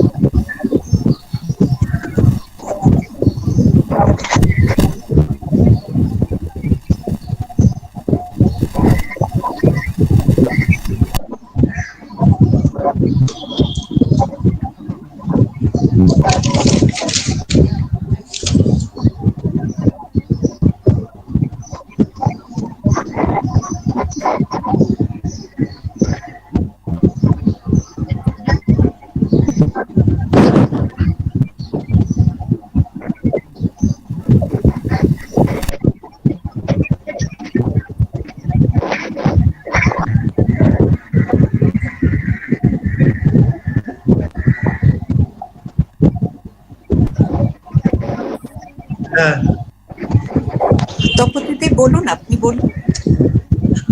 Namaskar. Am I audible? Yes. Yes.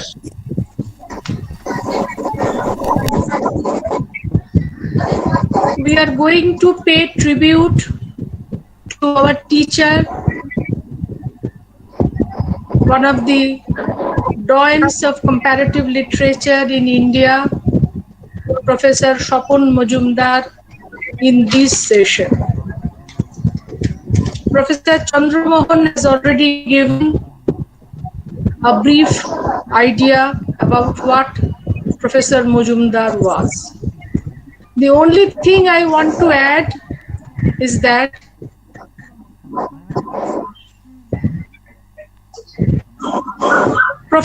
during his life, active life I should say, because he was sick for quite a long period of time.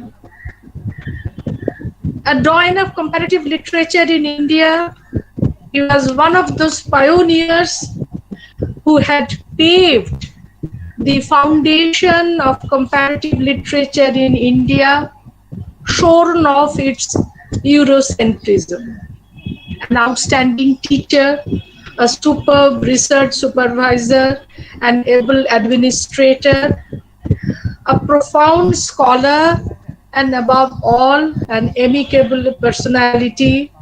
Professor Mujumdar had a colorful life.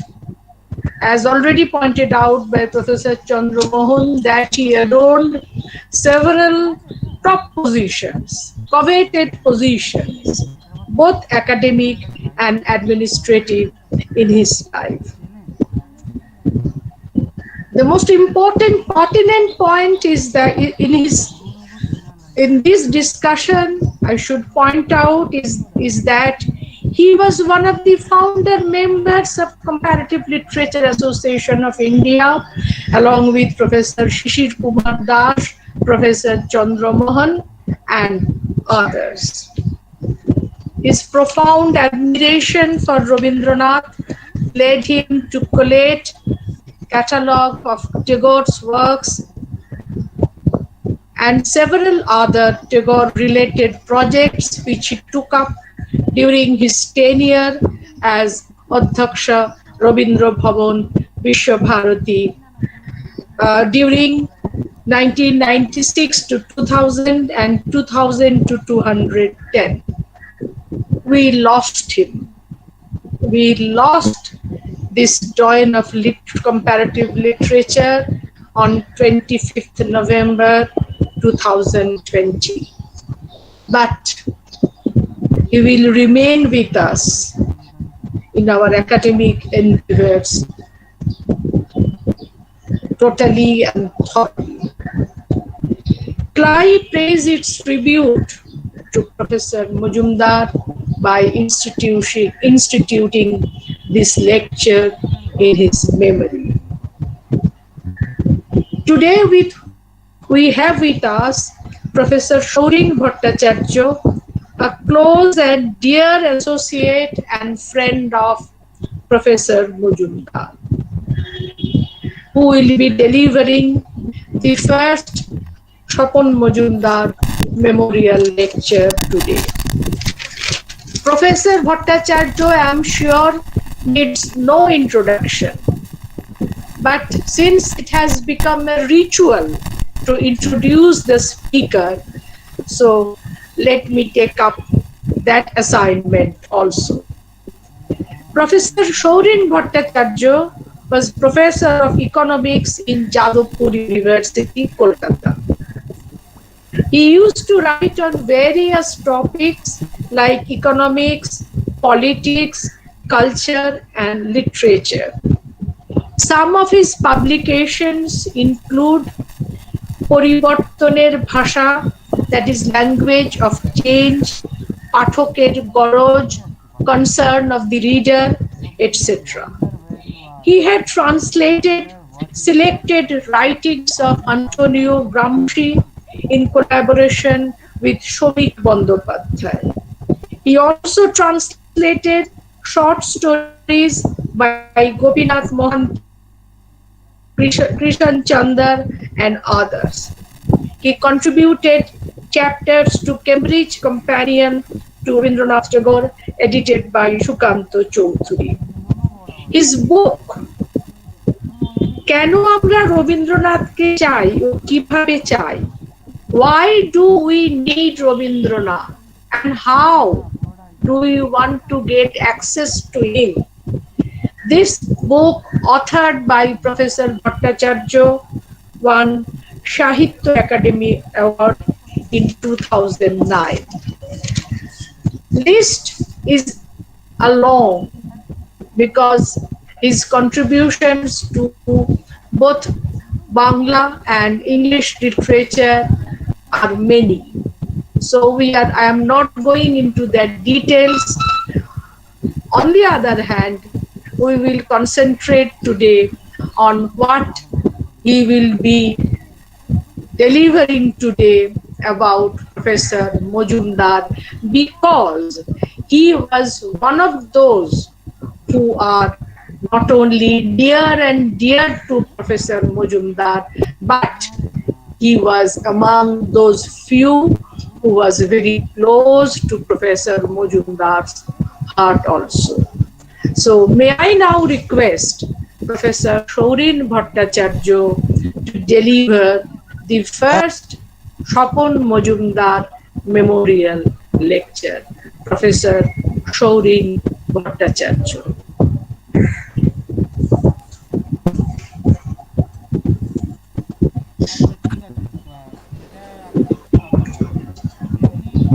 Okay, so there is actually a technical glitch at Shorin Babu's end. Huh? So he's No. not in the call at the moment. I'm not ready. Okay. Do you No, hear he is me? ready. Yeah, Yes. right, fine. Yes, I can hear you, sir. Please But go on. we would also like to see you, sir. Can, Shall I Yes, I begin? can see him. Yes, I can see him. No, we can't see his You whole feel that you face. cannot see him. না I can see কিন্তু পুরো মুখটা দেখা যাচ্ছে না sir একটু হ্যাঁ sir একটু মুখটা তুলুন স্যার মুখটা একটু তুলুন হ্যাঁ না ও কম্পিউটারের ডালাটা যদি একটু সামনে করতে পারেন তাহলে আপনাকে দেখা যাবে বলে আমার ধারণা yeah little I more. can see myself. So that is I can see myself well. That is not important. Is it all right now? No. Do I begin? Yes, it's fine. I think you can begin.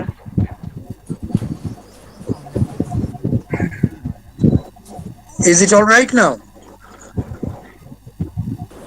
ঠিক আছে হ্যাঁ Yes. হ্যাঁ ঠিক আছে হ্যাঁ Thank you. I'm really grateful to the CLI executive members for this invitation. In fact, it was basically unexpected because I was not the right person that should have been chosen. But in any case, since I have been chosen to speak on this occasion, let me see what can I do in memory of Chopin. I have prepared a short note with the title, The Idea of Oneness.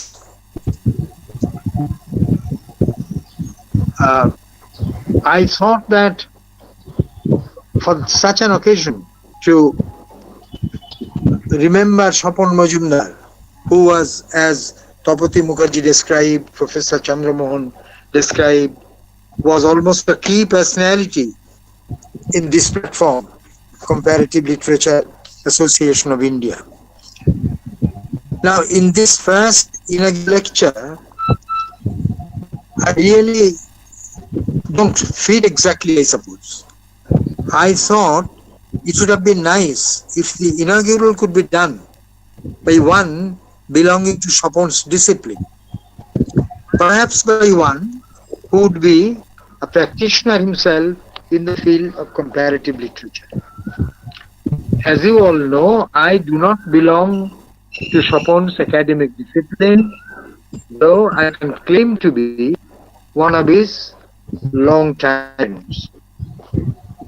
In fact, it so happens that I can similarly claim to be a naggingly long-time friend of many of the renowned scholars of this area. Professors Omiyo Deb, Nobonita Debsen, Manavendra Bandyopadhyay, Shubha Chakraborty Dasgupta, Kobita Panjabi, Ipshita Chando, Nirmal Kanti Bhattacharya, and I could name perhaps a few more.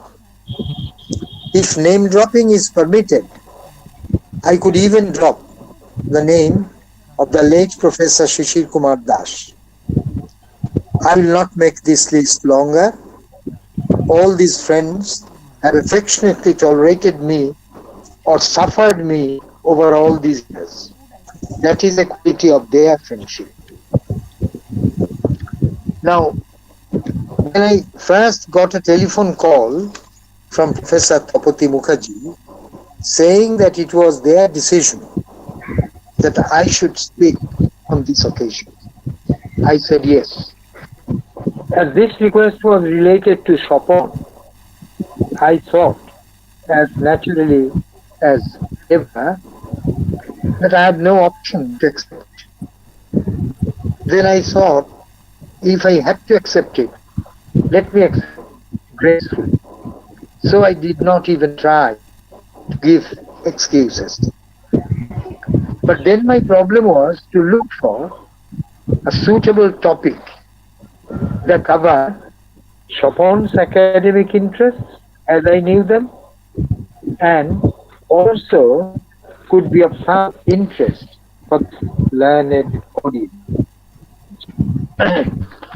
I thought of this idea, the idea of oneness. What I vaguely had in mind at that time, something concerning social monism. My feeling was that the question of one and many must have ramifications that would ultimately touch upon the situation prevailing in the scenario of Indian literature. I was immediately reminded of an old debate whether Indian literature is to be conceived as one or many. There is something like a saying, I do not think that it can be described as more than that.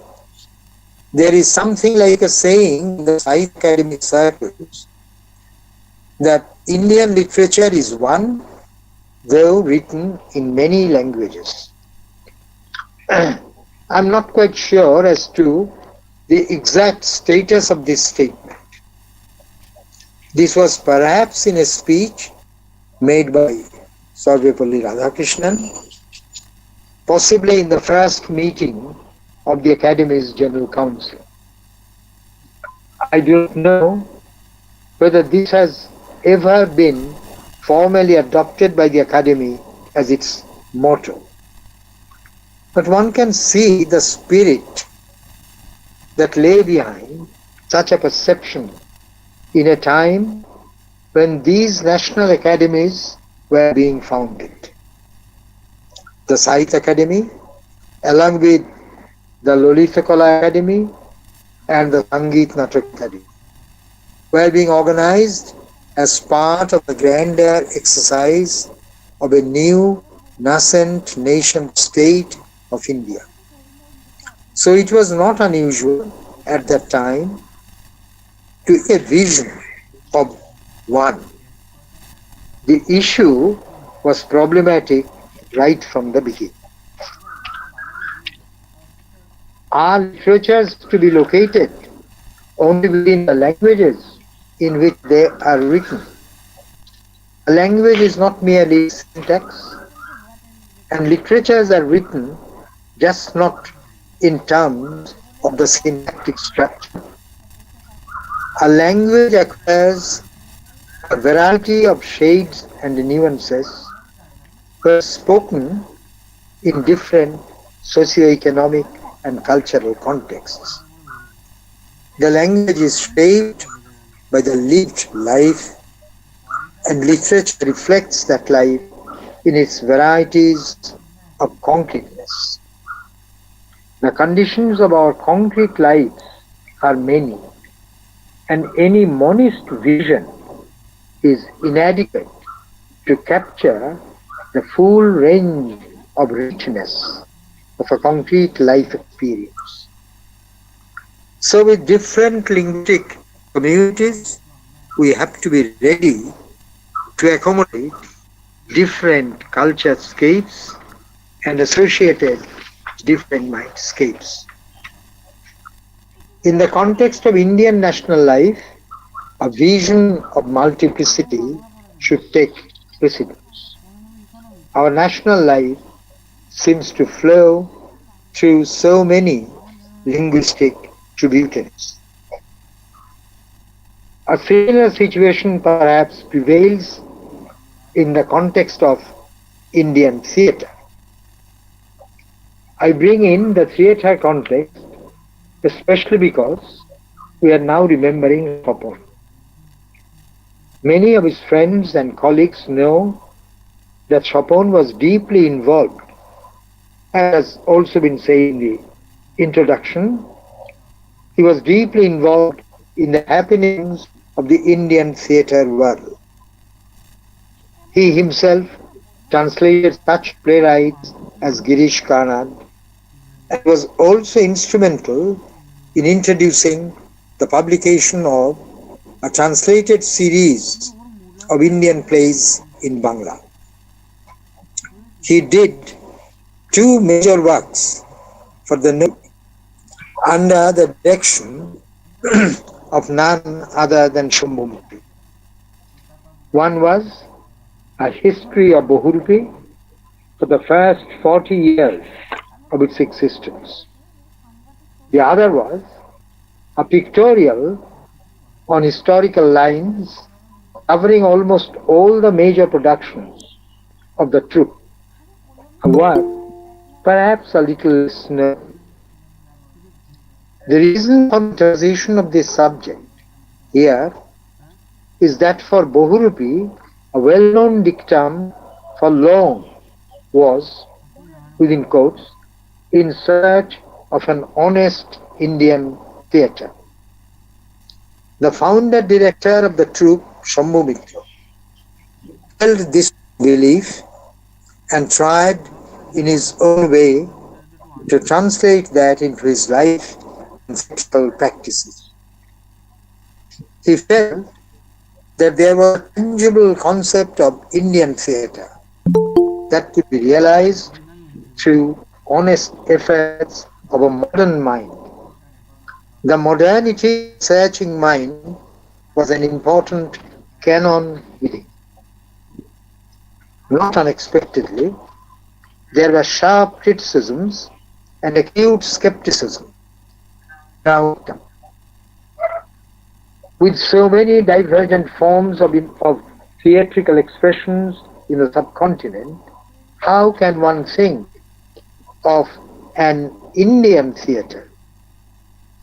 There can be no one common element in forms as divergent as the Metropolitan Proscenium Theatre and Pandavani, and performances based primarily on physical acting and Pala Natok and Jatragan, Nautanki and Third Theatre and Anganmancho and myriad other forms.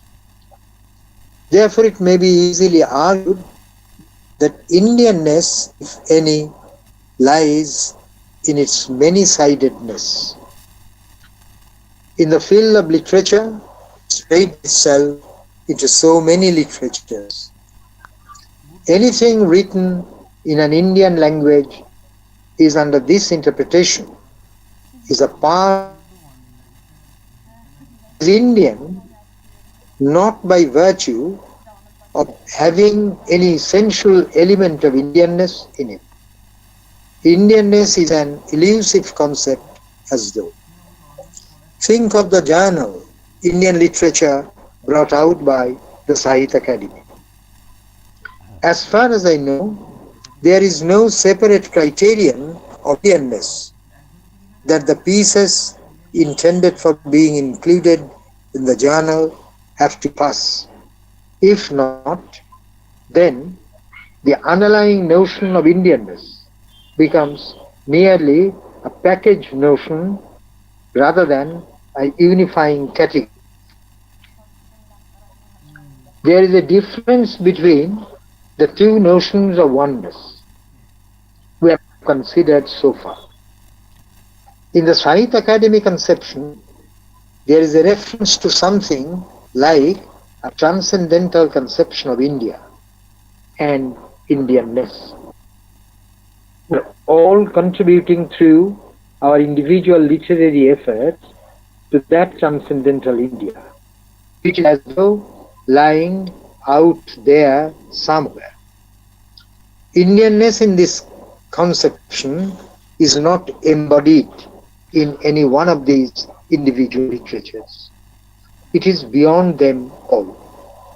In the Bohurupi conception, however, it seems that the idea of Indianness is, or at least is sought to be, embodied in its individual pursuit. To get the meaning of embodiment, I would like to imagine the case of just one simple illustration, I'd like to imagine the case of, say, the Kurosawa film, The Throne of Blood, based on Shakespeare's Macbeth. The sense in which this film may be said to be a Japanese film, it was certainly a Japanese film. It illustrates what it is for a national cultural character to be embodied in a work of art. To look at it, this point of embodiment, to look at this point theoretically, let us refer to known earlier essay by Tagore. Alochana, Discourses, is a prose text written by Tagore when he was only 23 or 24. It was in the Prakritir Pratishod, one of his early plays. It was in the Prakritir Pratishod cycle of writings. This text has not been so much noticed by the reading public, but it drew critical attention from critics like Aditya Vadela and biographers like Prabhat Kumar Mukhopadhyay. The booklet is included in the 2-volume Acholito Sangroho. It is not included in any one of the volumes of the standard Vishwabharati edition of Tagore writings. It is included in one of those 2-volume series of Acholito Sangroho. It is a collection of short paragraphs. Alochana, as a booklet, is just a collection of short paragraphs, almost in the nature of casual observations on several issues, ranging from dharma, saundarya to prem, to Vaishnav Kabir Atma. The main issues are, these are some of the main issues: dharma, saundarya, prem, Vaishnav Kabir Atma. Main issues are split up into 67 sub-themes, as many as 67 sub-themes, all crammed into a space of just 28 pages. One of these comments is Alochana, was about what may be called, in today's parlance, globality and knowledge. One and many. Global is one, local many. Indian literature is one, its different manifestations through several Indian languages are many. Is the global transcendental, or is that embodied in the real existence of any among the many? The Bahurupi slogan is perhaps about the embodiment of Indianness that may be realized through an honest endeavor in discovering the Indianness in our social existence and an authentic representation of that in our theatrical expression. The question is important in the backdrop of our current homogenizing global technology and its impact on our daily lives. Mere ethnicity is not enough. Idioms of authentic modernity must go beyond that. The question of embodiment comes here. Tagore observes in one of his Alochana comments, a very short quotation, I first read it in Bangla. বিশ্বের প্রত্যেক বিঘা প্রত্যেক কাঠাতেই বিশ্ব বর্তমান, একদিনে তাহা আয়ত্ত হয় না, প্রত্যহ অধিকার বাড়িতে থাকে, যিনি 10 বৎসর এক স্থানের কিছুই অধিকার করিতে পারিলেন না, তিনি বিশ্বকে অধিকার করিবেন কি করিয়া?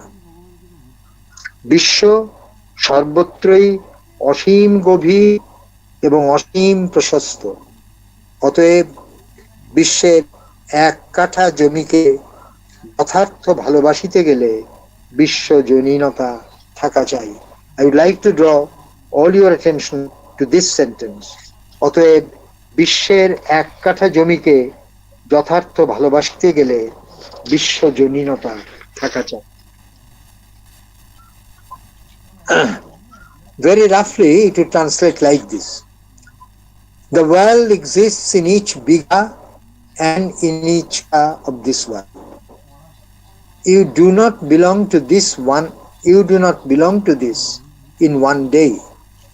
The belonging increases day by day. He who may not belong to a place in 10 years' time, how he should belong to the whole world?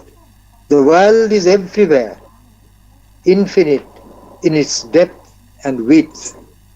Therefore, to love truly one land of this world, one needs to inculcate universalism. Tagore, in around that age of 23 or 24.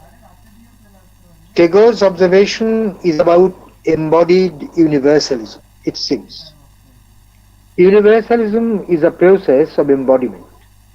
If you feel that your belonging increases gradually, one after another, ultimately to belong to the whole world, then it appears to be like a package approach. The world remains in the transcendental realm, as it was for Bhanumati in Vibhuti-bhushan's Aranyak in the India context. Bhanumati's bewildering question was, Bharatvarsha kon dike? Is Bharatvarsha? In Bhanumati's experiential world, there was no Bharatvarsha. It was transcendental for her. There was no embodiment of this in her world. Incidentally, we have all lost this Bharatvarsha in our present day state arrangement. By virtue of Article 1 of our Constitution, we live in India, that is Bharat. Article 1 in our Constitution says, India, that is Bharat, is a union of states. Bharatvarsha for us is now at most a cultural entity, perhaps a past we have left behind. Ipshita Chando.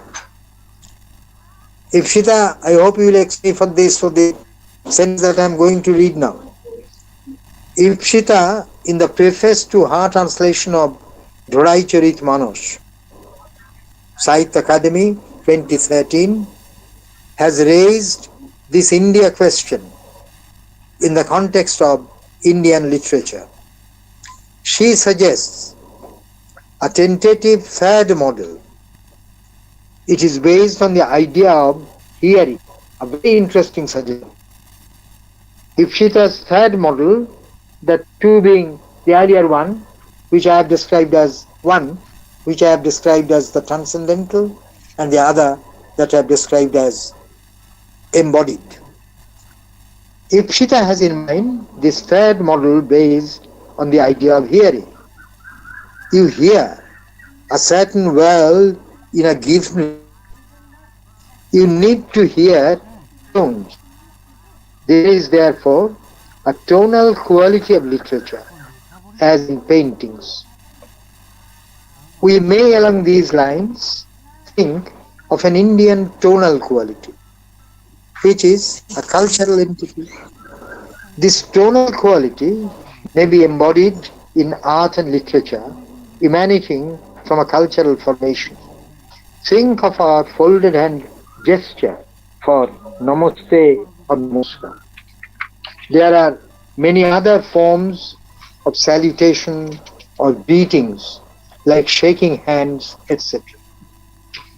Unless we are inclined to initialize things, none of these can be stamped as the Indian. Each one of the forms has the potentiality of being embodied in our cultural practice.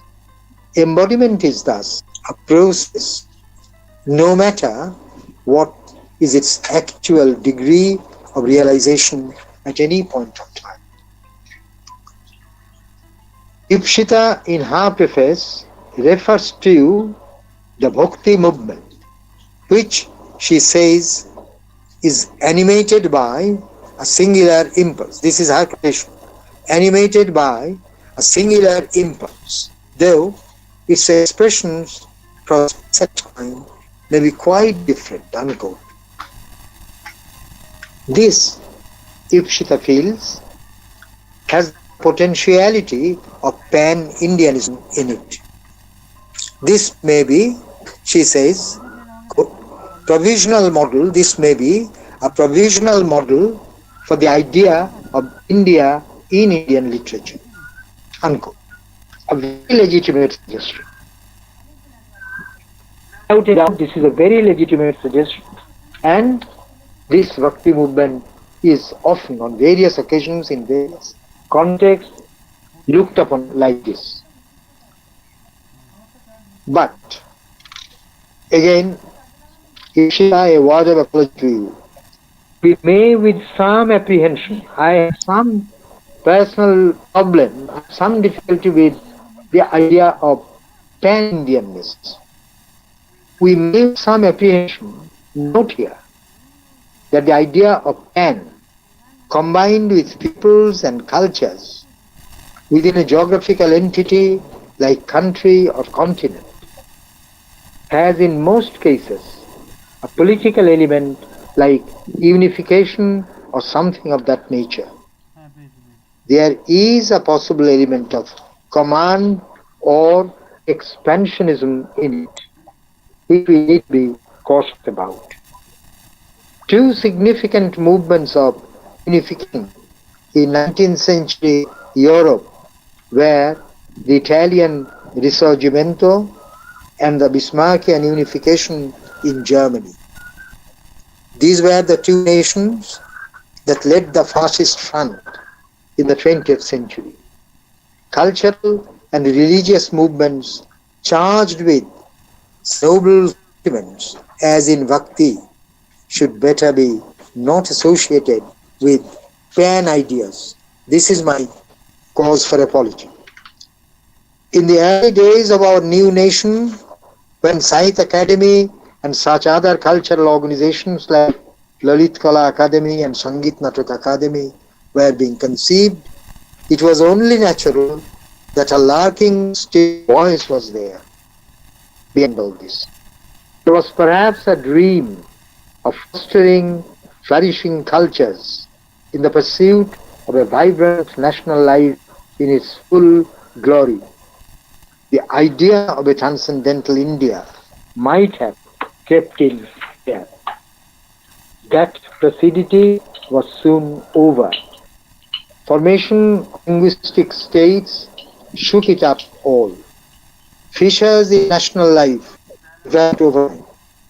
The more the diversities in national life surfaced, the greater was the urge to emphasize the importance of national unity. We tended to be more desperate to take refuge under the transcendental. The many gradually came to be sacrificed at the altar of the one. But now perhaps is the time to turn the tide. Now let me conclude with a slight metaphysical flavor, with your kind permission, because this is not my area in any sense of the term. Even then, I dare. Let me conclude with a slight metaphysical flavor. The Brihadaranyaka Upanishad begins with the vision of nothingness. The world existed in Hiranyagarbha before it expressed itself in Nama Rupa form. It was covered with death as the will to eat, Oshanaya. This was the Abhyakrita form. Death willed to be Swamonosko, to be endowed with a mind. Atmani Samiti.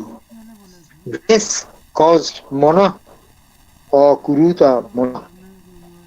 Apanchikrita Panchami Pancham Apanchikrita Panchamahabhuta united to cause স্থূল আকাশ, বায়ু, তেজ, জল, and Prithvi.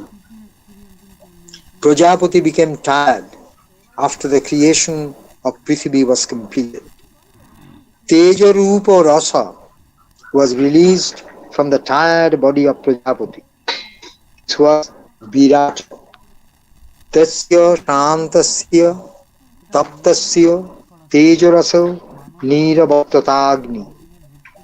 This creation narrative approaches a point where Prajapati felt lonely because he was that one, Virata.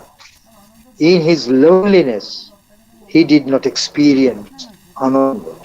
In his loneliness, Virata did not experience Ananda. Saboi noiboreme tasmadekaki na ramate sadditiyam oicha. He willed a second Ditiyam oicha. The one gradually emerged into many, and it is not idle to imagine that Ananda was a motivating force behind all this. So my last was this for this audience, that if we have to care about Ananda, then we have to perhaps think again and again about the question of one and the many. Thank you. Namaskar to everybody.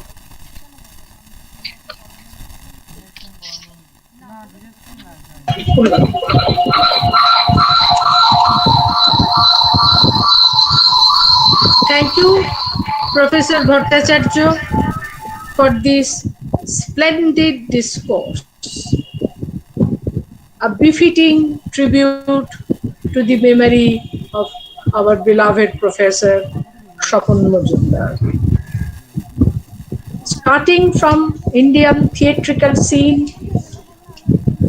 in which Professor Majumdar had participated under the aegis of Bohurupi, we are aware of it.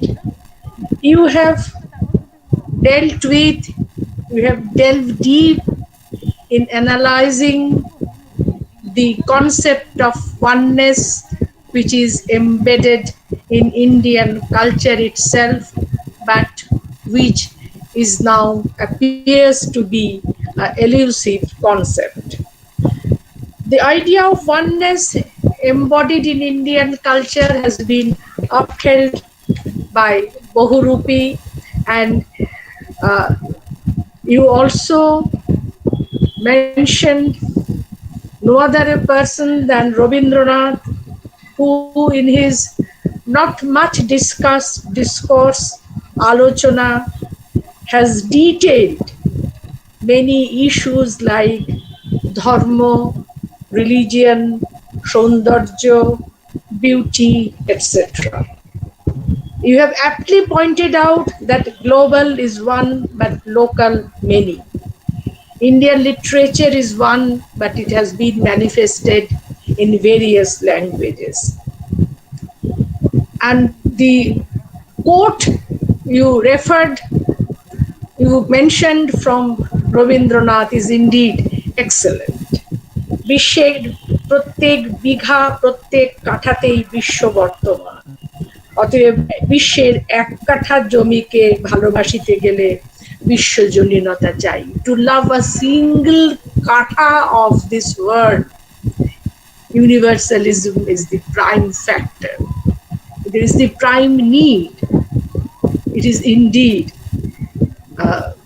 a statement which, irrespective of all dissensions, deserves not only appreciation, but you have given voice to the core sentiment of the heart of your readers.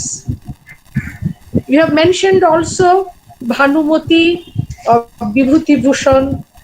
According to her, there is no Bharatvarsha at all. We have referred to Bhakti, pan-Indianness, as mentioned by Ipshita. I am not going into the details, but the dream of fostering a unified India, which has been the dream of our constitution makers, but that dream is almost over according to you, and that is the sentiment, that is the feeling which is giving bilious heart to all of us.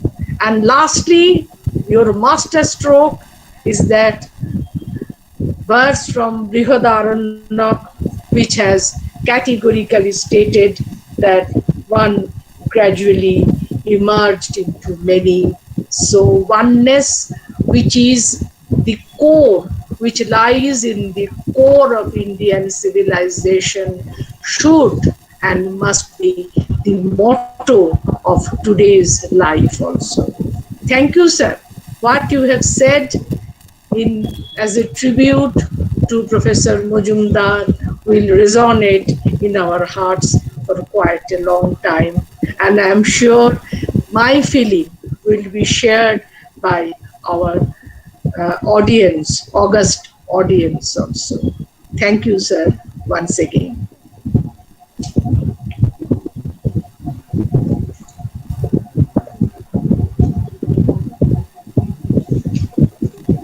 With these words, I request Professor Chandra Mohan to conclude today's session.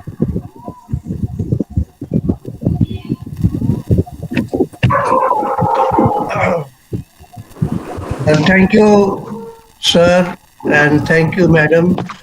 This was indeed the most appropriately said in the words of Soranji, and also supported by Bhakti. Marvelous beginning, marvelous ending, and it has a message also at the same time, the erudite expression which has gone into the lecture. It showed his humility when Soranji said that he is not conversant with literary aspect. But what we get from his lecture is all full-loaded, full-throated expression of literary, rather from coming from his heart, but at the same time coming from the expertise which he has to his mind. So we are very grateful that the beginning of Professor Subramanian's lecture has been on such a very what we call superb level, and as Sapsiji has concluded, and I think I also endorse her, and we also very much thank Soranji. When I talked to him on phone, he was very jovial. He said, Tanamon will come, we'll see. But now it fills us with all the seriousness.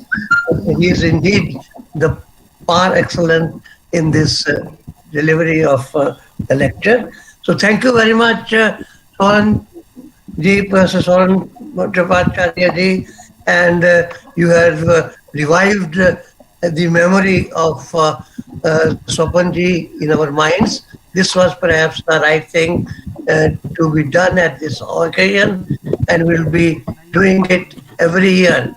Let me tell you that we had two masters. One was Professor Sisir Kumar Das, and I often met Sopan at his place.